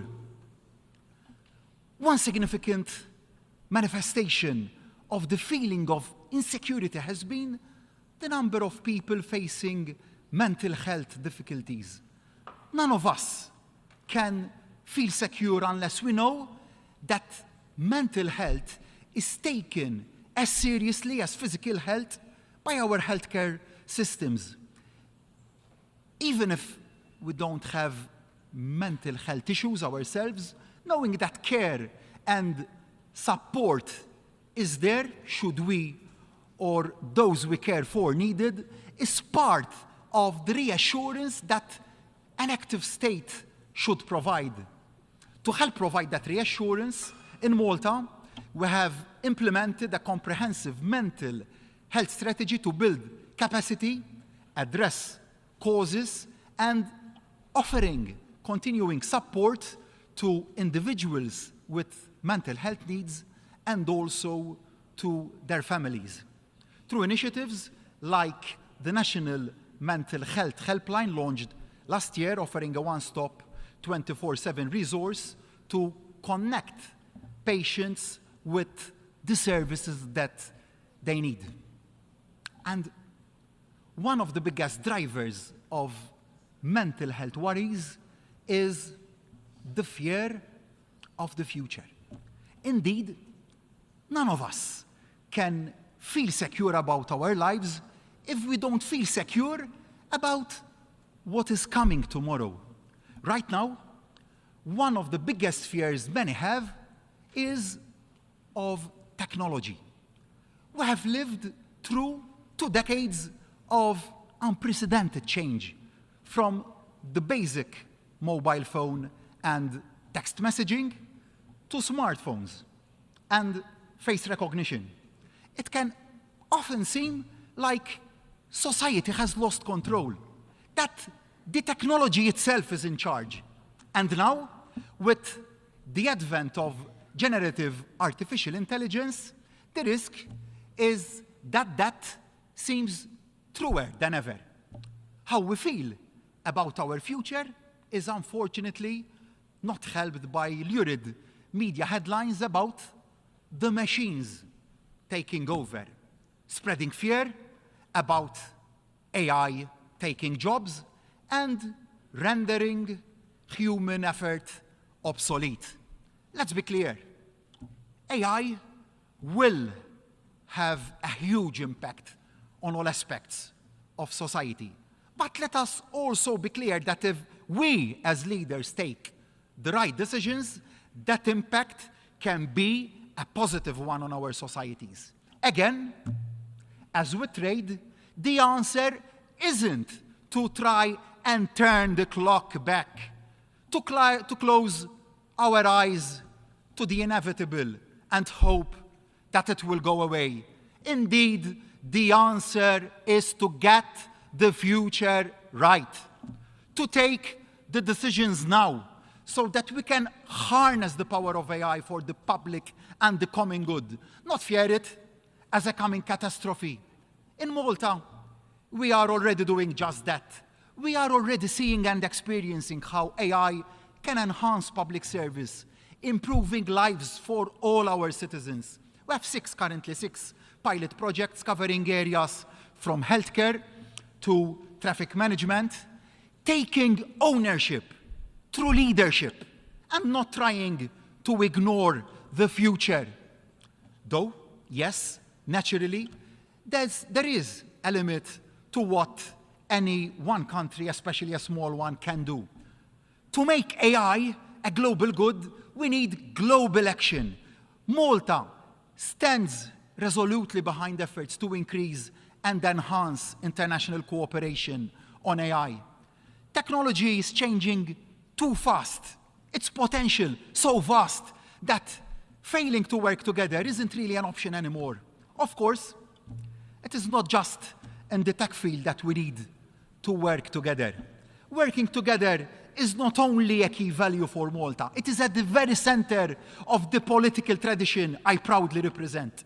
Put simply, that standing together, we can achieve so much more than working alone. That yes, none of us, nations, leaders, societies, stand as islands isolated from each other. We are all connected in even more ways.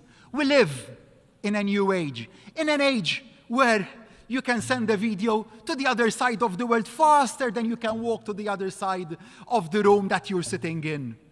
In an age when the decisions about how to generate energy in one country can impact the very survival of another country oceans away. In an age where the aggression of one country against another can lead to hunger across a different continent. In such an age, the importance of working together will only become stronger. The word for it, multilateralism, may not trip off the tongue, but it is more important than ever. To make multilateralism work in this age of insecurity, We need to ensure that a much wider group of voices are heard in this United Nations and around the globe. The voices of all countries, large and small, rich and poor, developed and developing. The voices of all sections of civil society, women, not just men, young as well as old, gay and not just straight, all backgrounds, all ethnicities. I refuse to believe, Malta refuses to believe that a new age of insecurity is inevitable. I know, Malta knows, that we must build a new age of security, not by trying to turn the clock back, but by getting the future right. If we work together, if we listen to and learn from each other, if we understand and appreciate the desire of our citizens to take back control of their lives, we can and we will get the future right. Thank you. On behalf of the Assembly, I wish to thank the Prime Minister of the Republic of Malta for the statement just made, and I request protocol to escort His Excellency. The Assembly will hear an address by His Excellency Mark Rutte, Prime Minister and Minister for General Affairs of the Kingdom of the Netherlands. I request protocol to escort His Excellency. I have great pleasure in welcoming His Excellency Mark Rutte, Prime Minister and Minister for General Affairs of the Kingdom of the Netherlands. I invite him to address the Assembly. Mr. President, Your Excellencies, ladies and gentlemen. In 1864, Abraham Lincoln wrote a letter to Edwin Stanton, his Secretary of War. He observed that you cannot escape the responsibility of tomorrow by evading it today. It was a different time, with different problems and different ways of solving them. A lot has changed since then, and yet Lincoln's words remain as relevant as ever. They show that responsibility has always been a watchword, because our very future depends on whether we choose or refuse to take responsibility. Today, there's no time to be lost. There's never been so much at stake at one time. We must combat climate change, fight hunger and poverty, and protect peace and security in many places all over the world. It's human nature to prioritize the issues that affect us most directly. Let's be honest, that goes for all of us here today. Every one of us has come here to discuss the issues we face in our own countries. But if you look beyond our borders, we see that none of those issues stand alone. All the big issues of our time intersect. Their impact is global. Take climate change, or poverty, or conflict. These issues are all related, and we are all affected by them, though perhaps not always in the same way. In Europe, peace has been shattered by Russian aggression. And yes, I am asking once again for your support in ending this terrible war. And at the same time, I realize that some of you are thinking, what about our own challenges? What about our own security? Will you support us there as well? I understand how you feel, and you're right. As the late Secretary General Kofi Annan put it, if the United Nations is not as united as it should be, that is because it is a reflection of the world we live in. And he was also right. For too long at the UN, some interests have weighed more heavily than others. The United Nations is structured as if it were still 1945. But the world has changed. It's taken a long time for that realization to sink in. But once you see it, you can't unsee it. In this world, in this time, we all need each other. All 193 countries. Because we all face a common task. Consider the global distribution of wealth. The Netherlands is not only one of the UN's most loyal development donors. We also support the reform plans of institutions, such as the World Bank. And consider climate change. We need to reduce our footprint, a footprint that leaves its mark on countries far beyond our borders. So that's what we are doing, by building a circular economy by 2050, by making our financial sector more sustainable, and by combating deforestation and loss of biodiversity. In each of these areas, partnerships are essential. Above all, partnerships with the countries hit hardest by climate change.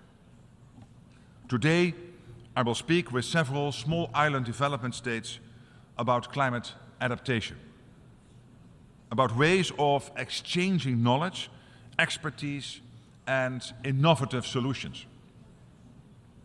And yes, such partnerships begin with talking. But they must go beyond words and promises. The Netherlands is increasing its annual contribution to international climate finance to 1.8 billion euros by 2025. And over half of that will go to climate adaptation. You all understand how important this is. In 2 months' time, we will gather in Dubai to take stock of our progress towards the Paris climate goals. But we already know that we are way off track. So something has to be done right now. The Netherlands will fulfill its responsibility by providing 100 million people in developing countries with access to renewable energy by 2030, by massively scaling up our renewable energy investment, and by helping to set up and scale up green hydrogen corridors together with South Africa, Egypt, Morocco, Namibia, and others. Currently, only 2% of global investment goes to Africa, despite the huge potential there. We have a collective interest in making sure that potential can be tapped. Because if we don't help Africa to grow sustainably, we will all miss our climate goals. COP28 must mark a course correction. There we must agree and explain how the world will get on track to meet the 1.5 degree goal. If not, the consequences will be disastrous. The examples I've offered of Dutch action together with our kingdom partners in the Caribbean show that we are willing to fulfill our responsibility, that we are willing to pick up the phone, to answer the knock at the door. The most striking of truth is also the most obvious. We aren't as different as we might think. What unites us is bigger and stronger than what divides us. I see that in my bilateral discussions. I see it in the European Union. And I see it here at the UN.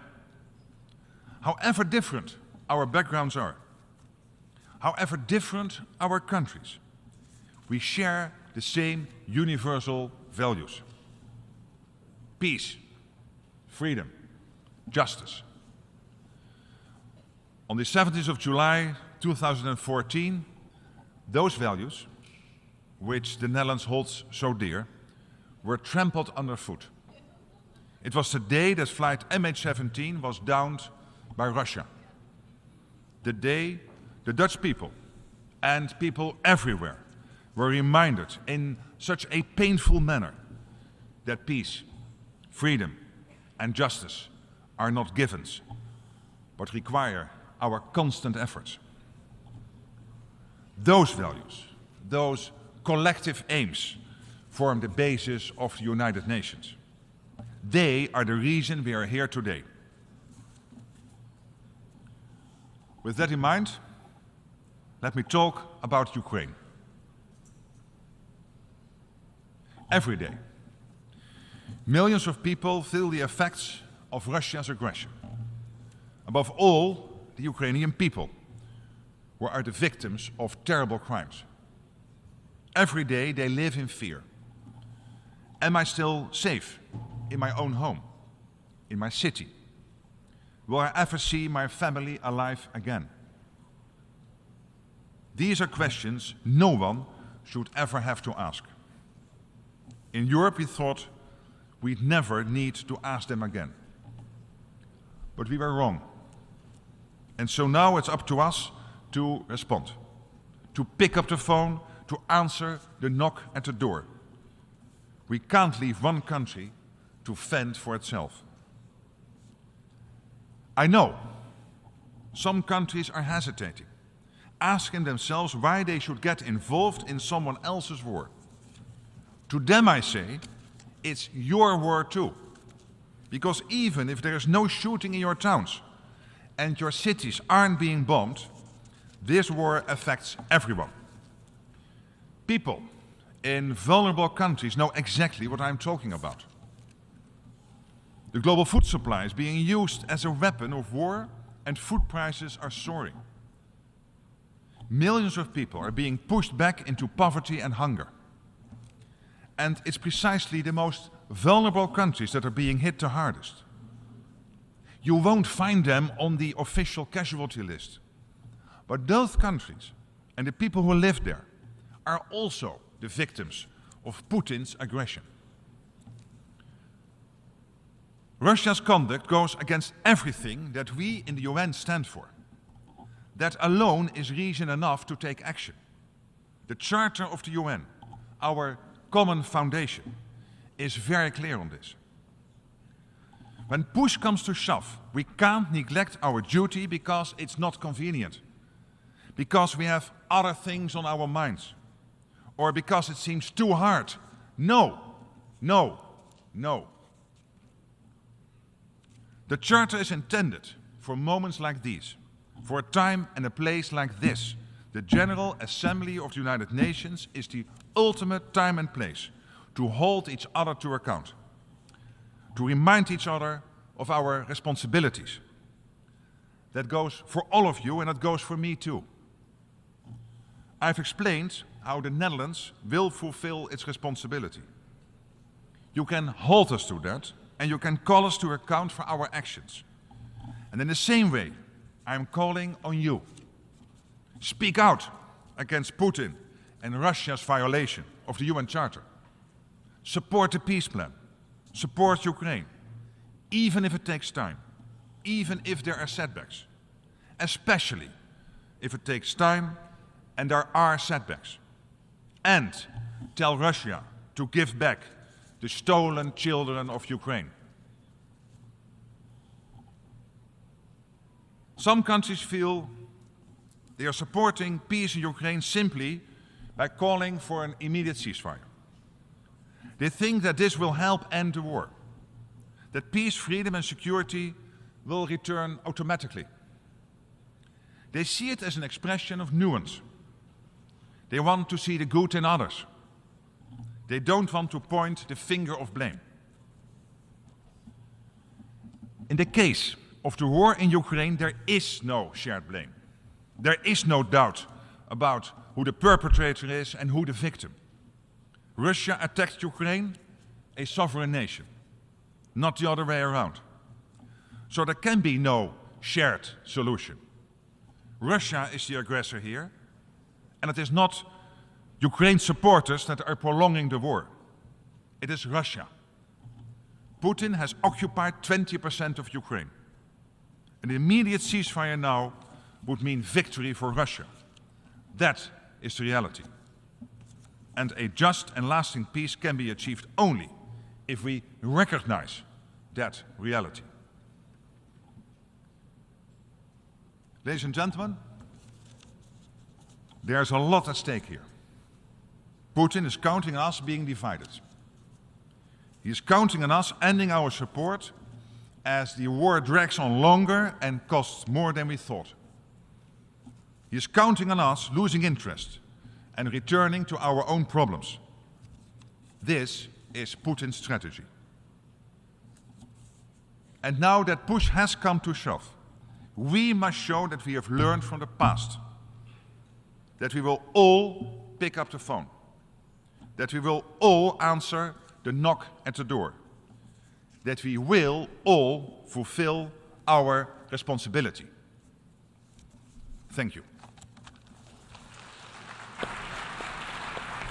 On behalf of the Assembly, I wish to thank the Prime Minister and Minister for General Affairs of the Kingdom of the Netherlands for the statement just made, and I request protocol to escort His Excellency. The Assembly will hear an address by His Excellency Anwar ul-Haq Kakar, Prime Minister of the Islamic Republic of Pakistan. I request protocol to escort His Excellency. I have great pleasure in welcoming His Excellency Anwar ul-Haq Kakar, Prime Minister of the Islamic Republic of Pakistan. I invite him to address the Assembly.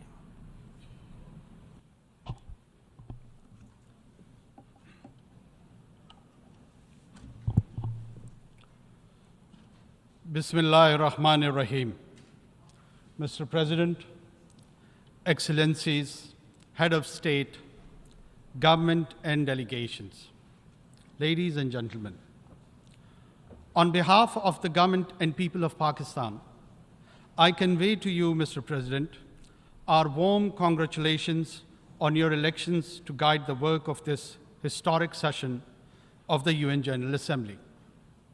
I'm confident that your vast diplomatic experience and the sunny disposition of your beautiful island country will enable you to steer this assembly to a most successful conclusion. Mr. President, we are meeting at a tense and pivotal moment in modern history. Conflicts rage in Ukraine and in 50 other places around the world. Tensions between the global powers have continued to escalate. We see the rise of new and old military and political blocs.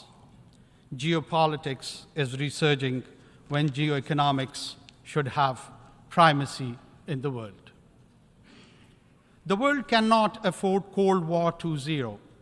There are far greater challenges confronting humankind which demand global cooperation and collective action. The world's economic prospects also appear gloomy. Global growth is slow.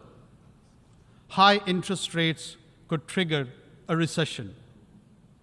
A succession of exogenous shocks, COVID, conflict, and climate change have devastated the economies of many developing countries. Many countries of the global south have barely managed to stave off defaults. Poverty and hunger have grown, reversing the development gains of 3 decades. At yesterday's SDG summit, far-reaching commitments were made to implement the Sustainable Development Goals. We must ensure implementation of the SDG stimulus, the rechanneling of unused special drawing rights for development banks, and the resolution of the debt problems of the 59 countries in debt distress. Pakistan also looks forward to the fulfillment of the climate change commitments made at COP28 by the developed world to provide over $100 billion in annual climate finance,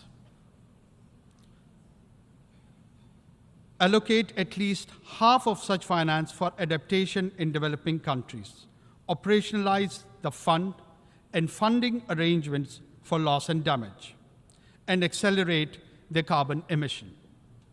Mitigation targets to keep alive. The goal of restricting global warming to 1.5 degrees centigrade. Attempts to selectively provide these funds on the basis of geopolitical considerations should be resisted. Mr. President, Pakistan's triple food, fuel, and finance challenge is a prime illustration of the impacts of COVID, conflicts, and climate on developing countries. Pakistan is one of the worst affected countries from the impacts of climate change. The epic floods of last summer submerged a third of our country, killed 1,700, and displaced over 8 million people, destroyed vital infrastructure, and caused over $30 billion in damage to Pakistan's economy. Pakistan is gratified by the commitment of over $10.5 billion for Pakistan's comprehensive plan for recovery, rehabilitation, and reconstruction with resilience. The 4RF plan at the Geneva conference last January. Specific projects are being submitted to ensure timely funding and execution of the 4RF plan. I hope our development partners will accord priority to allocation of funds for our resilient recovery plan, which has been costed at $13 billion. Mr. President, Pakistan government is committed to rapid economic recovery. We will stabilize our foreign exchange reserves and our currency, expand domestic revenues, and most importantly, mobilize significant domestic and external investment. Facilitation Council, SIFC, to expedite investment decisions. 28 projects have been identified in priority sectors: agriculture, mining, energy, and IT, for implementation in collaboration with Pakistan's partners. Pakistan's long-term shift to geoeconomics is well underway. The second phase of the China-Pakistan Economic Corridor has been initiated, covering railway, infrastructure, and manufacturing projects. Pakistan also looks forward to the early implementation of the connectivity projects with Central Asia. Mr. President, development depends on peace. Pakistan is situated in one of the least economically integrated regions in the world. Pakistan believes that region develops together. Therefore, Pakistan desires peaceful and productive relations with all our neighbors, including India. Kashmir is the key to peace between Pakistan and India. The Jammu and Kashmir dispute is one of the oldest issues on the agenda of the Security Council. India has evaded implementation of the Security Council's resolutions, which call for the final disposition of Jammu and Kashmir to be decided by its people through UN-supervised plebiscite. Since 5th August 2019, India has deployed 900,000 troops in illegally occupied Jammu and Kashmir to impose the final solution for Kashmir. To this end, India has imposed extended lockdowns and curfews, jailed all genuine Kashmiri leaders, violently suppressed peaceful protests, resorted to extrajudicial killings of innocent Kashmiris in fake encounters, and so-called cordon and search operations, and imposed collective punishments destroying entire villages. Access to occupied Kashmir, demanded by the UN High Commission for Human Rights and over a dozen special rapporteurs, has been denied by New Delhi. Mr. President, the UN Security Council must secure the implementation of its resolution on Kashmir. The UN Military Observer Group for India and Pakistan should be reinforced. Global powers should convince New Delhi to accept Pakistan's offer of mutual restraint on strategic and conventional weapons. Mr. President, peace in Afghanistan is a strategic imperative for Pakistan. Pakistan shares the concern of international community with respect to Afghanistan, particularly the rights of women and girls. Yet we advocate continued humanitarian assistance to a destitute Afghan population in which Afghan girls and women are the most vulnerable, as well as revival of the Afghan economy and implementation of the connectivity projects with Central Asia.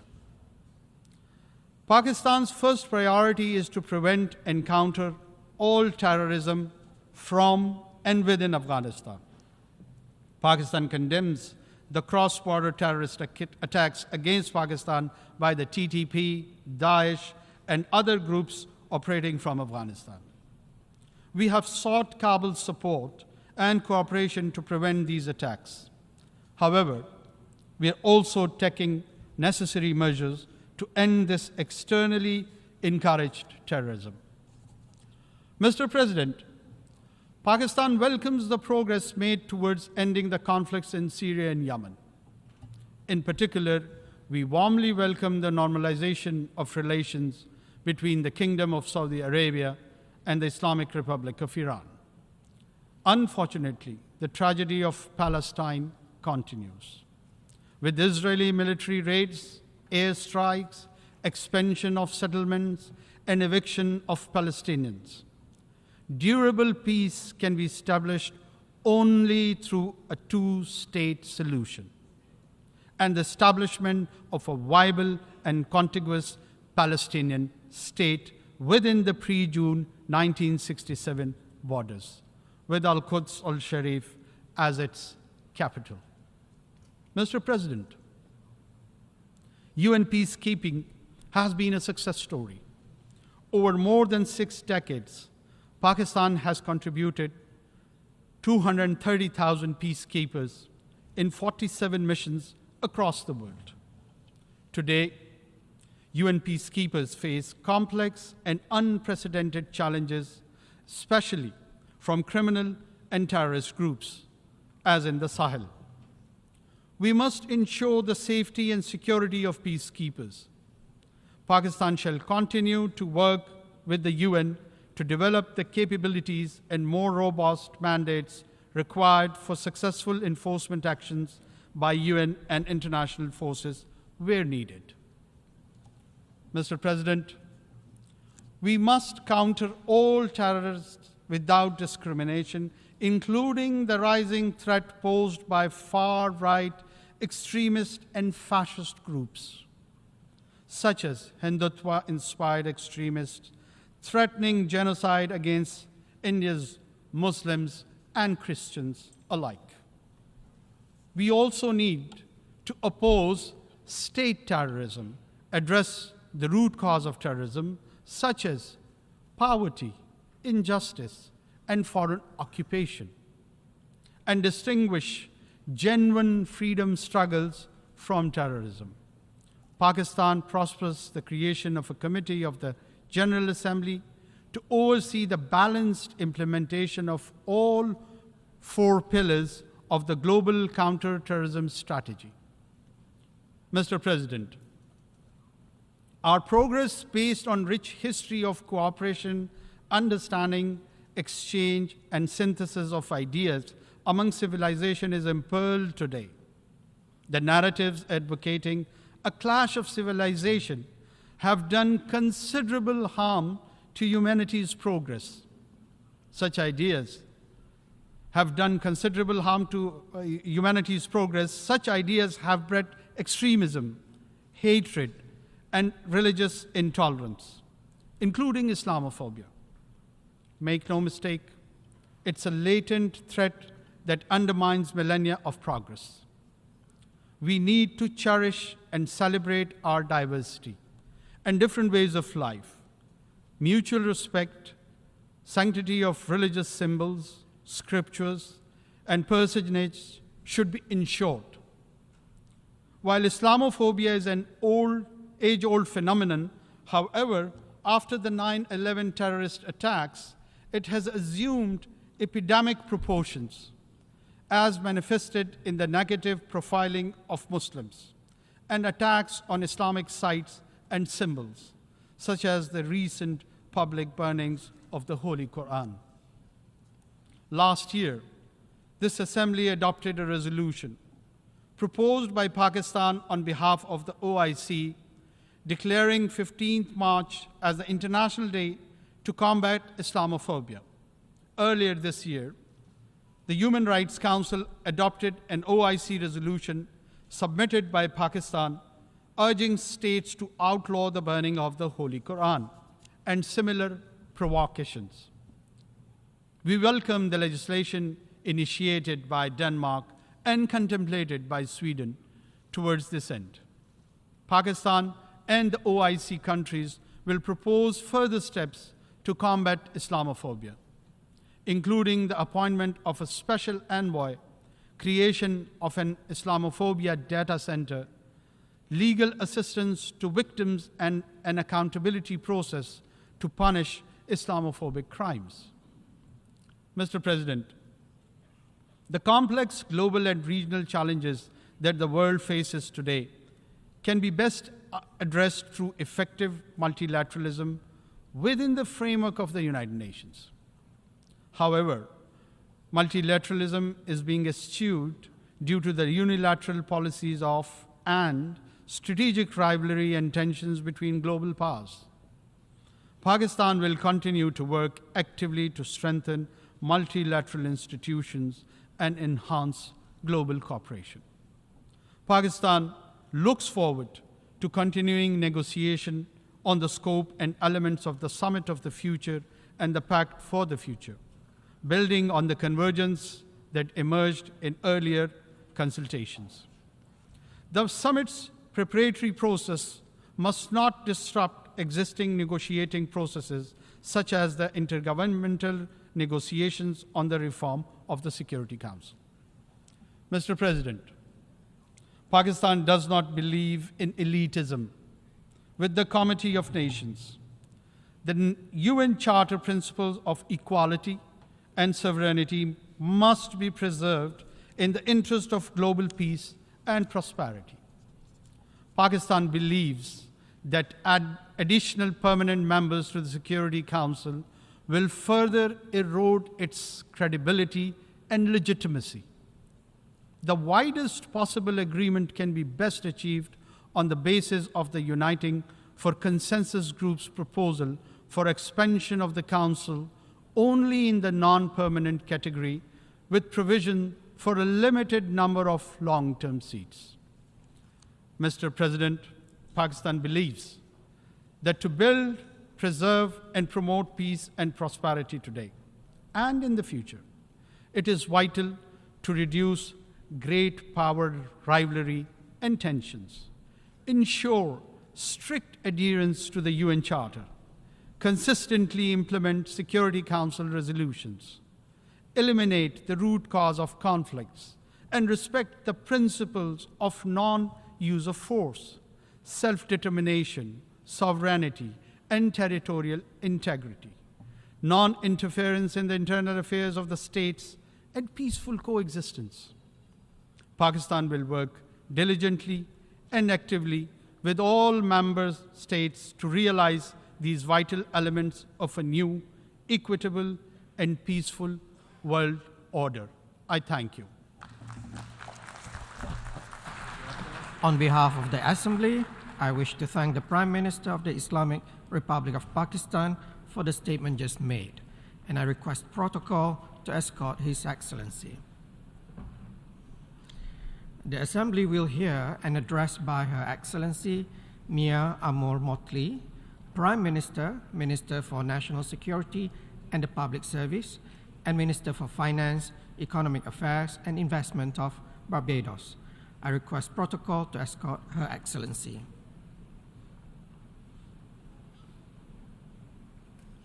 I have great pleasure in welcoming Her Excellency Mia Amor Motley, Prime Minister, Minister for National Security and the Public Service, and Minister for Finance, Economic Affairs and Investment of Barbados.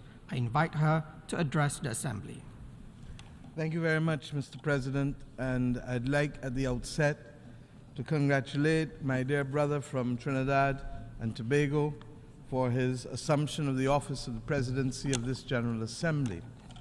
I'd also like at the outset to thank the Honorable Secretary General for his continued determination and holding us and the rest of the world to the principles that are sacred to this august institution.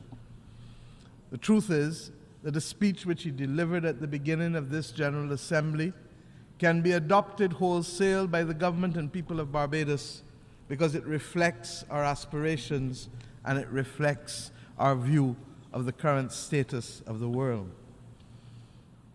I asked myself on Monday night, as we met to determine the halfway point of the SDG goals, how many roads we have to walk just to make it to the door, only to be told that the door is closed.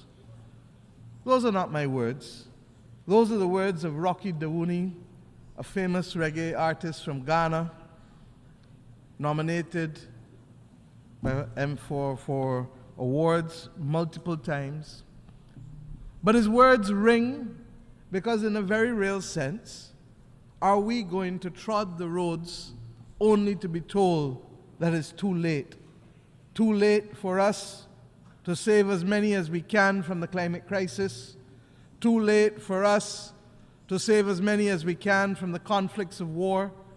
Too late for us to be able to provide the food that so many need, as we reflect on the fact that more people are likely to be hungry in this world in 2030 than in 2015, or as we get to the basic numbers that 735 million people suffered chronic hunger last year at a time when so many others had so much to throw away and to use.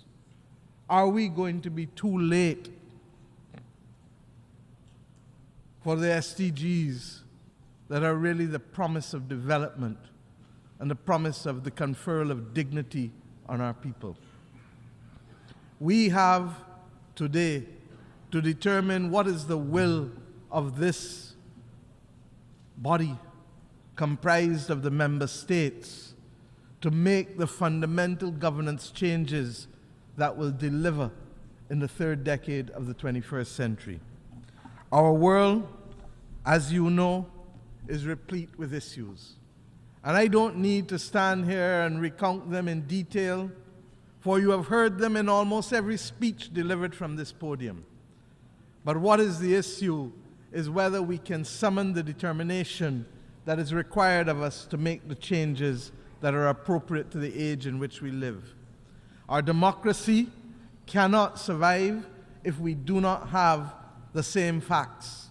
But yet we live in a world where the generation of fake news is almost a daily occurrence, and where people act on those premises without consideration for whether the news is true or not.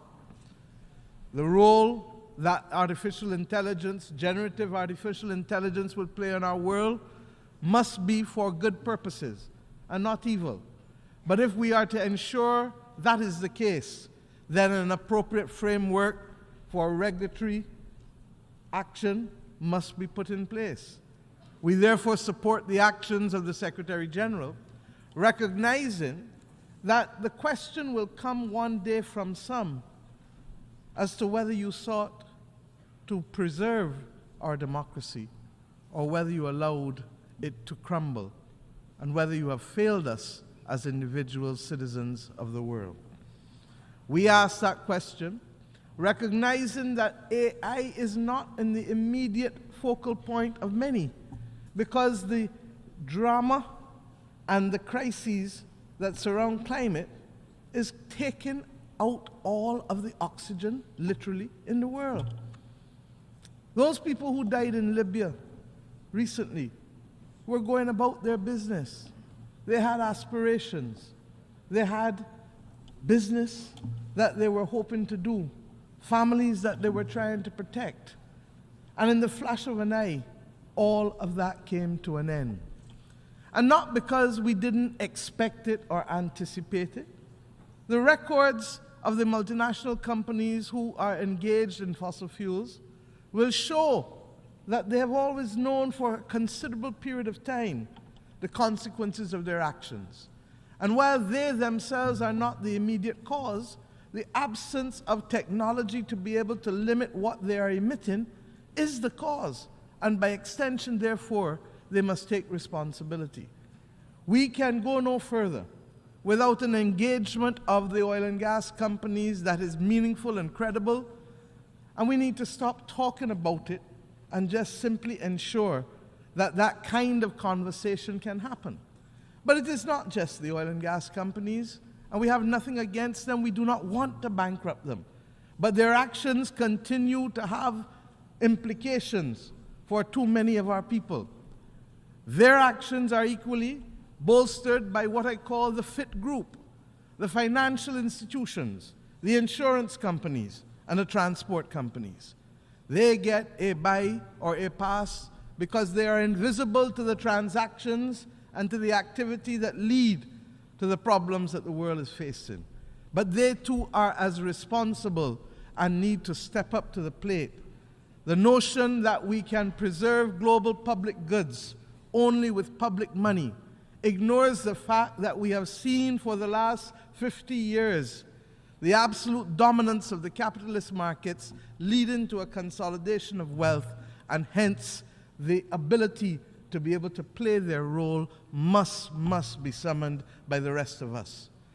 We cannot continue to put the interests of a few before the lives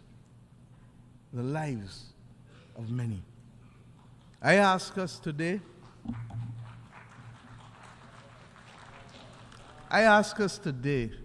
truly to pause, because what keeps ringing in my head is that simple phrase, don't fail us now. Don't fail us now. And that phrase can come from that little boy or girl who is a victim of hunger, one of the 575 million people last year. That plea can equally come from those who lost families in the multiple crises across the world in the last few years. That plea can come from small states that may not exist in the future. I ask us, therefore, my friends, to ensure that we summon the will. We listened to the Prime Minister of the Netherlands just now, and he reminded us ably that time is not on our side. And if time is not on our side, what must we do? The truth is, we have made some progress. 2 years ago, the International Monetary Fund did not have a mechanism to focus on cause of the problems that led to massive macroeconomic instability. We now have the establishment of the Resilience and Sustainability Trust that for the first time will make funds available to middle-income countries that are vulnerable. 20-year money with a 10.5-year moratorium. A year ago, the president of the World Bank was questioning whether there was a climate crisis. Today, we have a World Bank that for the first time acknowledges that there should be debt clauses that are suspended, debt pause clauses as they call it. Our battle now is to ensure that those debt pause clauses are not just for future instruments, but for existing instruments. If not, it will not help many. So we have made progress, but there is still much to be done. The issues of debt sustainability cannot be left on the sidelines, particularly with the number of countries, more than 60 countries facing debt row today as we speak because of the polycrises. Countries being forced to choose between development and building of resilience to fight climate. In our small island states, we value education and healthcare and the dignity of life. And therefore, it will be anathema for us to tell our citizens that we do not have the space to provide for you those things that were the promise of independence. It is compounded by the failure of the developed world to accept that reparatory justice is a solemn obligation which we must confront. The conversation King Charles told us at the opening of the Commonwealth Heads of Government when he was Prince Charles was a conversation whose time had come, that of reparatory justice.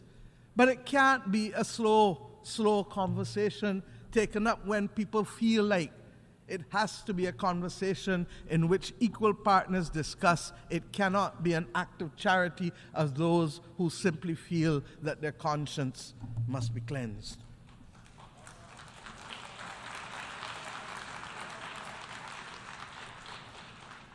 We were about to write the leaders of the European Union last year on this issue of reparatory justice, and we paused because of the Russian incursion into Ukraine. But it seems as though there are not those who want to make peace there or elsewhere in the world, and therefore we have to lift our finger off the pause button and resume the discussions, because the development deficit caused by centuries of exploitation is now affecting our capacity to build the resilience that is necessary in our nations. Similarly, I want to thank, because a year ago we did not have the Paris Agenda for People and Planet. We had the Bridgetown Initiative, and the Bridgetown Initiative has allowed us to keep the debate going, because we need to change, as I said Monday morning in this hall, the belief that we can have short-term money financing development and building resilience. I shan't go into all of the details because we don't have the time, but suffice it to say that we are committed to the twin battle of saving people and planet, and to ask us to do anything else is a false construct that does not work. The markets have to be educated as to why long-term capital is the only salvation for developing countries and ultimately for people and planet.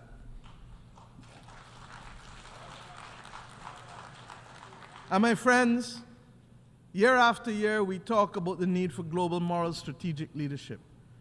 I shan't go into all of the details, but in my own region, in Africa, in Latin America, in the Pacific, there are too many examples where we fall short. And I speak specifically now first and foremost about Haiti. The world owes Haiti a resolution. It is not a matter of options. The world owes Haiti a resolution. A year ago, we knew that the gas riots had led to serious instability, and 12 months later, we cannot get out of this building and into the support that the people of Haiti need. There is no doubt a need for a legitimacy with respect to the government of Haiti, and therefore a national unity government may well be the only bridge that can carry us to safety. The Caribbean community has appointed 3 former prime ministers as an eminent persons group. And as we heard the Secretary General say in this hall, politics is the art of compromise. Diplomacy is the art of compromise. I say simply to those who act in the name of the people of Haiti, there must be compromise in constituting that government of national unity if we are to provide the bridge, to provide the security, to stop women from being raped, stop people from being killed, stop people from being affected by cholera and other public health diseases. But even when we put in the institutional support that Haiti may need, and I want to thank the governments of Kenya and Rwanda, who from as far back as 12 months ago committed to being able to provide the kind of institutional support and leadership that the Haitian police need. But as they did that commitment, what they have not necessarily accounted for is the continued reduction in the numbers of the police, largely because of persons fleeing to lands of greater opportunity and being facilitated in so doing. This cannot wait much longer. And I hope that those who constitute the members of the Security Council will recognize that they cannot use Haiti as a pawn because they have suffered for too long and by the hands of too many. I return now to the issue of Cuba. That Cuba can help so many in this world and yet be the continued victim of a blockade of over 60 years, but worse than that, a designation as a state sponsor of terrorism is wrong, wrong, wrong. We left Cuba last week. And what the people of Cuba are being asked to face on a daily basis because of a designation by a dying presidency is wrong. And the voices of the global community, many of whom have been the beneficiaries of Cuban assistance, need to stand united and to be able to say that we cannot fight these battles when we need all hands on deck to save the planet.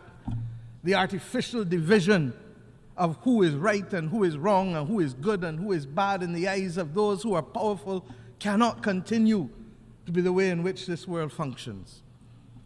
And let us go to Venezuela. Oil is likely, oil prices, to go over $100. And those small countries who do not produce oil will be the victims of it, as will be our people, including in large countries like the United States of America. We must bring resolution to these issues. And it is not incapable of resolution.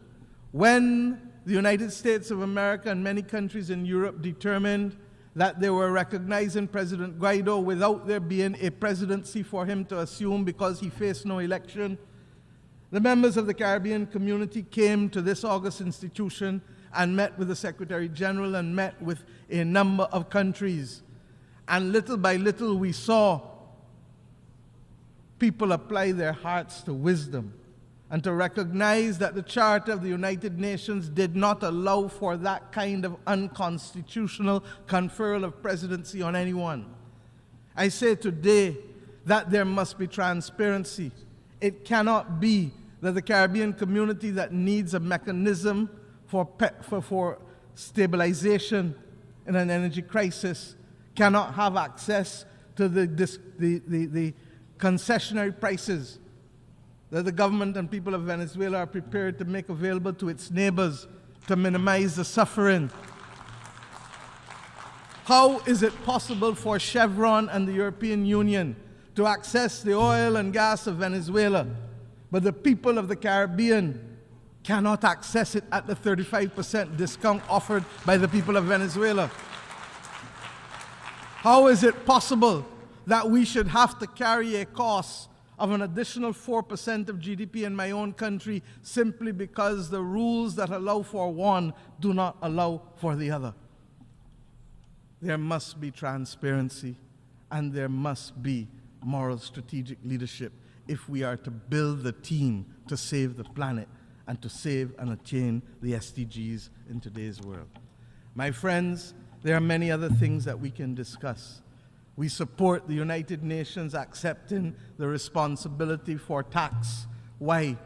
Because as quickly as the world has been able to find a mechanism for a global minimum corporate tax is as long as it has not found a mechanism to be able to inflate the financing opportunities available to developing countries. It cannot be.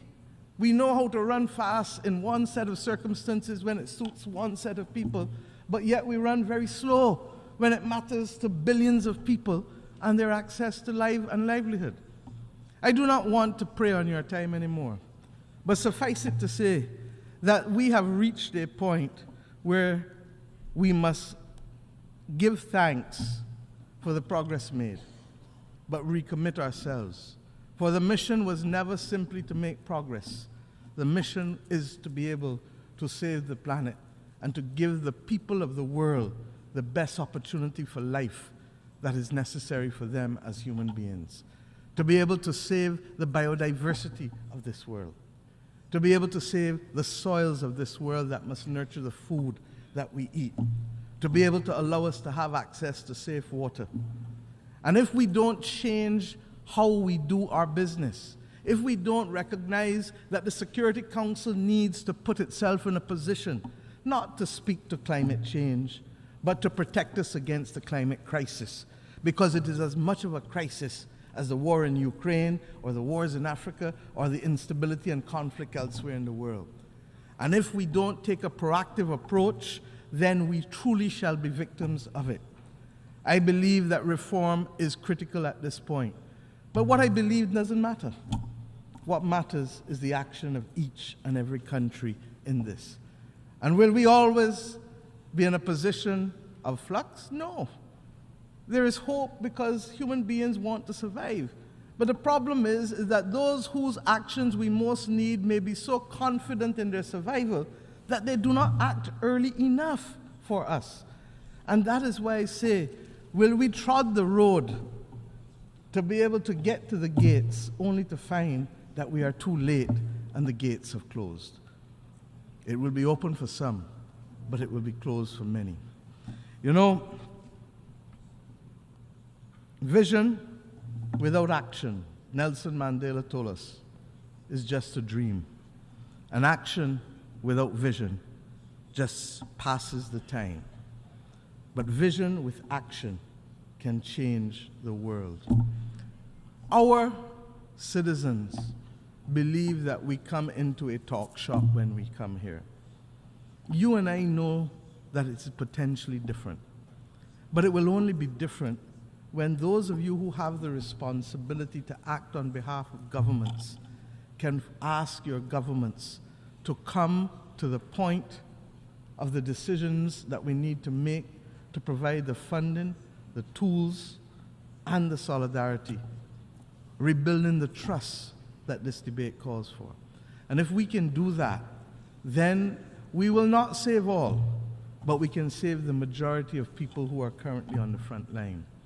We, for those of us who work on the SDGs, believe that as we work to save the planet, we have to redouble our efforts. And I leave you with one thing. The efforts to provide education and to save people from hunger and to remove gender discrimination are not simply the actions of governments. They have now equally to be the actions of individual citizens. But governments must help personalize those SDG goals for their citizens. If we can do that and we can continue to make the case for finance and if we can continue to stay focused on the climate crisis, then yes, we shall see a better world and we can shine the light on the future of many. I thank you.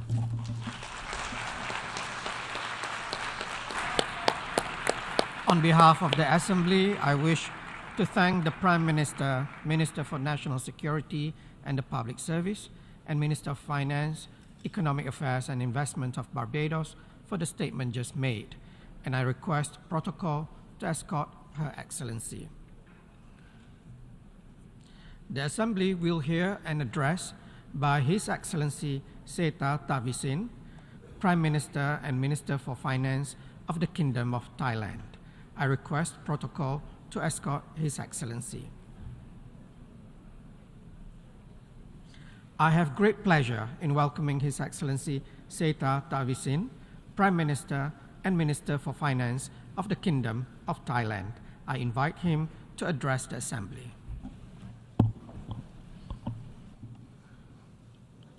Mr. President, Excellencies, distinguished delegates, on behalf of the delegation of Kingdom of Thailand, allow me to congratulate you, Mr. President, upon your election to preside over the Grand Assembly at its 78th session. Thailand has marked a new chapter in our democracy. I have only assumed an office for a few days ago, with the mandate of the people to strengthen democracy, institutions, and values in Thailand, and to uplift the well-being of the Thai people who have been through difficult times over the past several years. In our foreign relations, we will play a proactive and a constructive role in partnership with international communities. My government will also be reaching out to friends and partners all over the world to forge closer ties of partnership through commerce, investment, and trade agreements. Today, we meet at a time of multiple global challenges, including fragile global peace, declining human development, and the sustainability of our planet. These challenges require multilateralism and the spirit of international cooperation. And Thailand intends to work closely with all nations to meet these challenges head-on. Mr. President, it is the pursuit of peace that the United Nations was founded almost 8 decades ago. Now more than ever, we must continue to lay a strong foundation for the prosperity of our people by striving for sustainable peace. In this regard, Thailand welcomes the Secretary General's effort to establishing a new agenda for peace. We believe that this will spearhead the effort to revive multilateralism and enhance the UN role as a platform for the achievement of global peace. Thailand's vision for effective multilateralism is one that is inclusive, resilient, and result-oriented. In the world of increasing international conflicts, violence, and shifting global order, we reaffirm our commitment to maintaining peace and inclusivity. Thailand will pursue peaceful and collaborative relations with all members of the international community. We believe that long-lasting peace can be achieved if we can strengthen our multilateral relations that is based on mutual trust, understanding, and respect.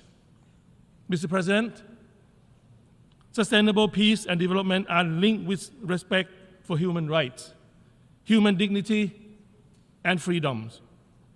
To this end, the Thai government is working to advance equality and justice, especially for the most vulnerable and the marginalized. We plan to strengthen the rule of law and increase transparency within the government. We will ensure that the law is fair, strictly enforced, and applied to everyone equally. Thailand is the ASEAN candidate for Human Rights Council for the term 2025 to 2027. This reaffirms our sincere commitment to the advancement of human rights at home and abroad. We will ensure that Human Rights Council is well equipped to address new and emerging human rights challenges and contribute positively to the international community. Since its inception in 2002, Thailand's universal health coverage has ensured that all Thai citizens are entitled to essential preventive and curative health services at all life stages. In the coming years, we plan to further invest to upgrade our universal health coverage to improve the quality of the program and to give all patients the freedom to choose the healthcare provider best suited for them. This will ensure that access to high-quality health services will continue to be a universal right for all. If the recent global pandemic has taught us anything, it is that access to healthcare is one of the most essential services a government can provide to its people. Dealing with contagious disease is not one country's problem, but the world's shared responsibility. The global health architecture should be reformed and strengthened. We hope that the pandemic treaty can be established so that we can have a more resilient, responsive, and future-ready global public health infrastructures. Mr. President, Thailand welcomed the SDG Summit, which reaffirmed that sustainability is the only way forward to protect our planet and the well-being of our people. Yet, achieving the Sustainability Development Goals by most benchmarks still prove elusive, as only 12% of the goals are on track. This is why we must accelerate the implementation of the 2030 for Sustainable Development Agenda. To achieve the sustainable development, we must first take care of our people. My government plans to enact policies to stimulate job creation and provide financial support for low-income families and other vulnerable groups. This will help level the playing field and aid in the creation of a more just society. For many years, Thailand has been a strong advocate for a more balanced, people-centered, and sustainable path to growth. The Sufficiency Economy Philosophy, or SEP, our long-standing, locally driven development approach, has consistently been applied to promote balance of all respects. Building on the SEP is the bio-circular green economy model, which leverages science, technology, and innovation to advance economic growth while conserving the environment and ecosystems. These are not merely concepts, but they are being implemented in Thailand. For example, we have piloted the sustainable agronomy model, which reimagines the way farmers cultivate their lands and manage their water supply. This will not only reduce the impact on the environment, but also reduce vulnerability to climate change and enhance the well-being of farmers nationwide. Thailand is ready to reform regional and global partnerships for sustainable development, and including through South and South and triangular cooperation. As an ASEAN coordinator on sustainable development cooperation, we are committed to forging closer partnership among ASEAN countries and beyond to drive forward sustainable development and build resilience. Mr. President, July this year was the hottest month ever recorded in the human history.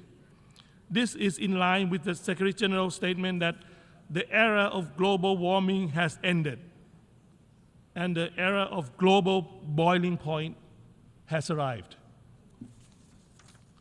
The climate crisis is one of the most urgent threats that require our collective and immediate action. To this end, Thailand welcomed the Climate Ambition Summit to accelerate climate action that will mitigate the destructive impacts of the ongoing climate crisis. Together, we must devise the means to adapt and enhance climate resilience. As the global climate change crisis continues to worsen, so too will the issue of food insecurity and malnutrition. As a leading exporter of food and agricultural products, Thailand is suffering from the effect of global climate change and the effect of El Nino.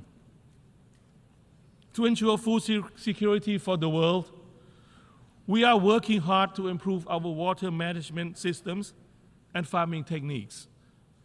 We are doing our part to make sure that food security can become a reality.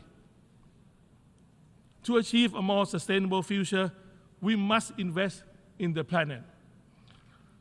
Thailand is implementing green finance mechanism, including the issuance of sustainability-linked bonds and the Thailand Green Taxonomy to boost growth and investments in environmental and social projects, while contributing to the effort to address the challenge of climate change.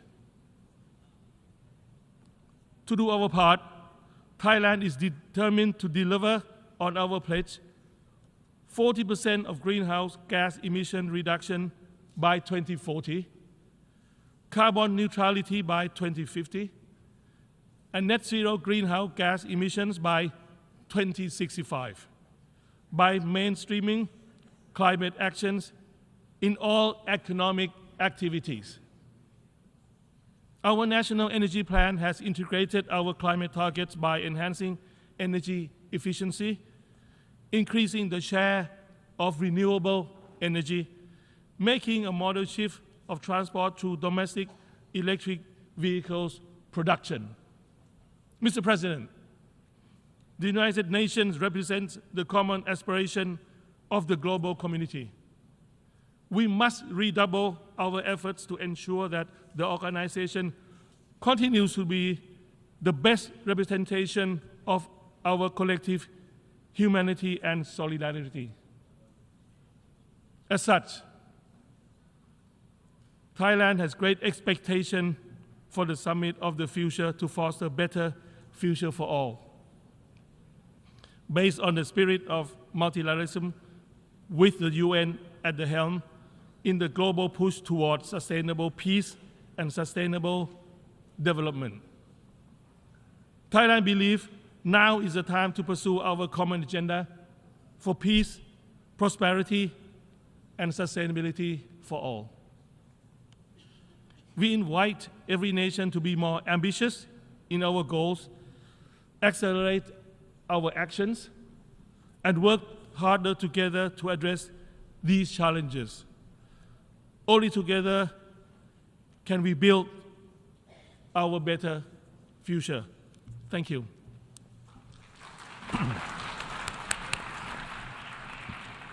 On behalf of the Assembly, I wish to thank the Prime Minister and Minister for Finance of the Kingdom of Thailand for the statement just made, and I request protocol to escort His Excellency.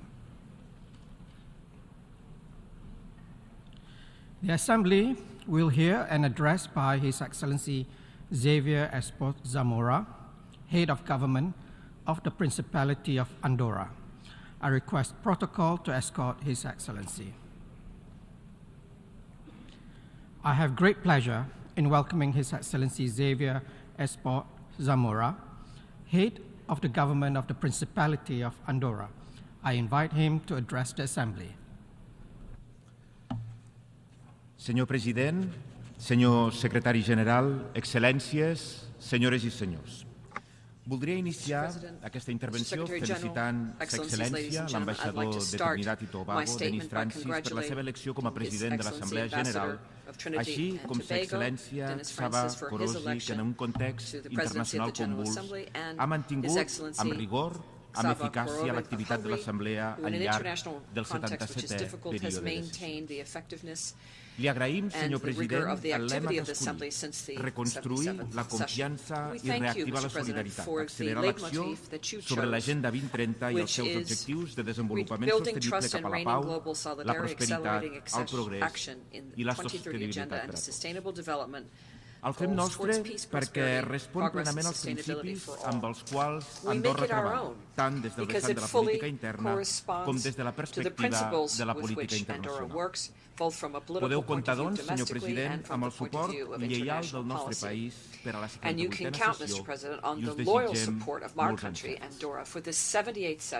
Poques setmanes abans de la celebració d'aquest debat general, el secretari general de les Nacions Unides, Antonio Guterres, feia una nova crida als països a actuar de manera radical i urgent perquè, com ens va advertir, l'era de l'escalfament global s'ha acabat. Ara és el moment de l'ebullició global. El canvi climàtic està aquí, és aterrador i és només el principi. No cal buscar subterfugis ni negar l'evidència.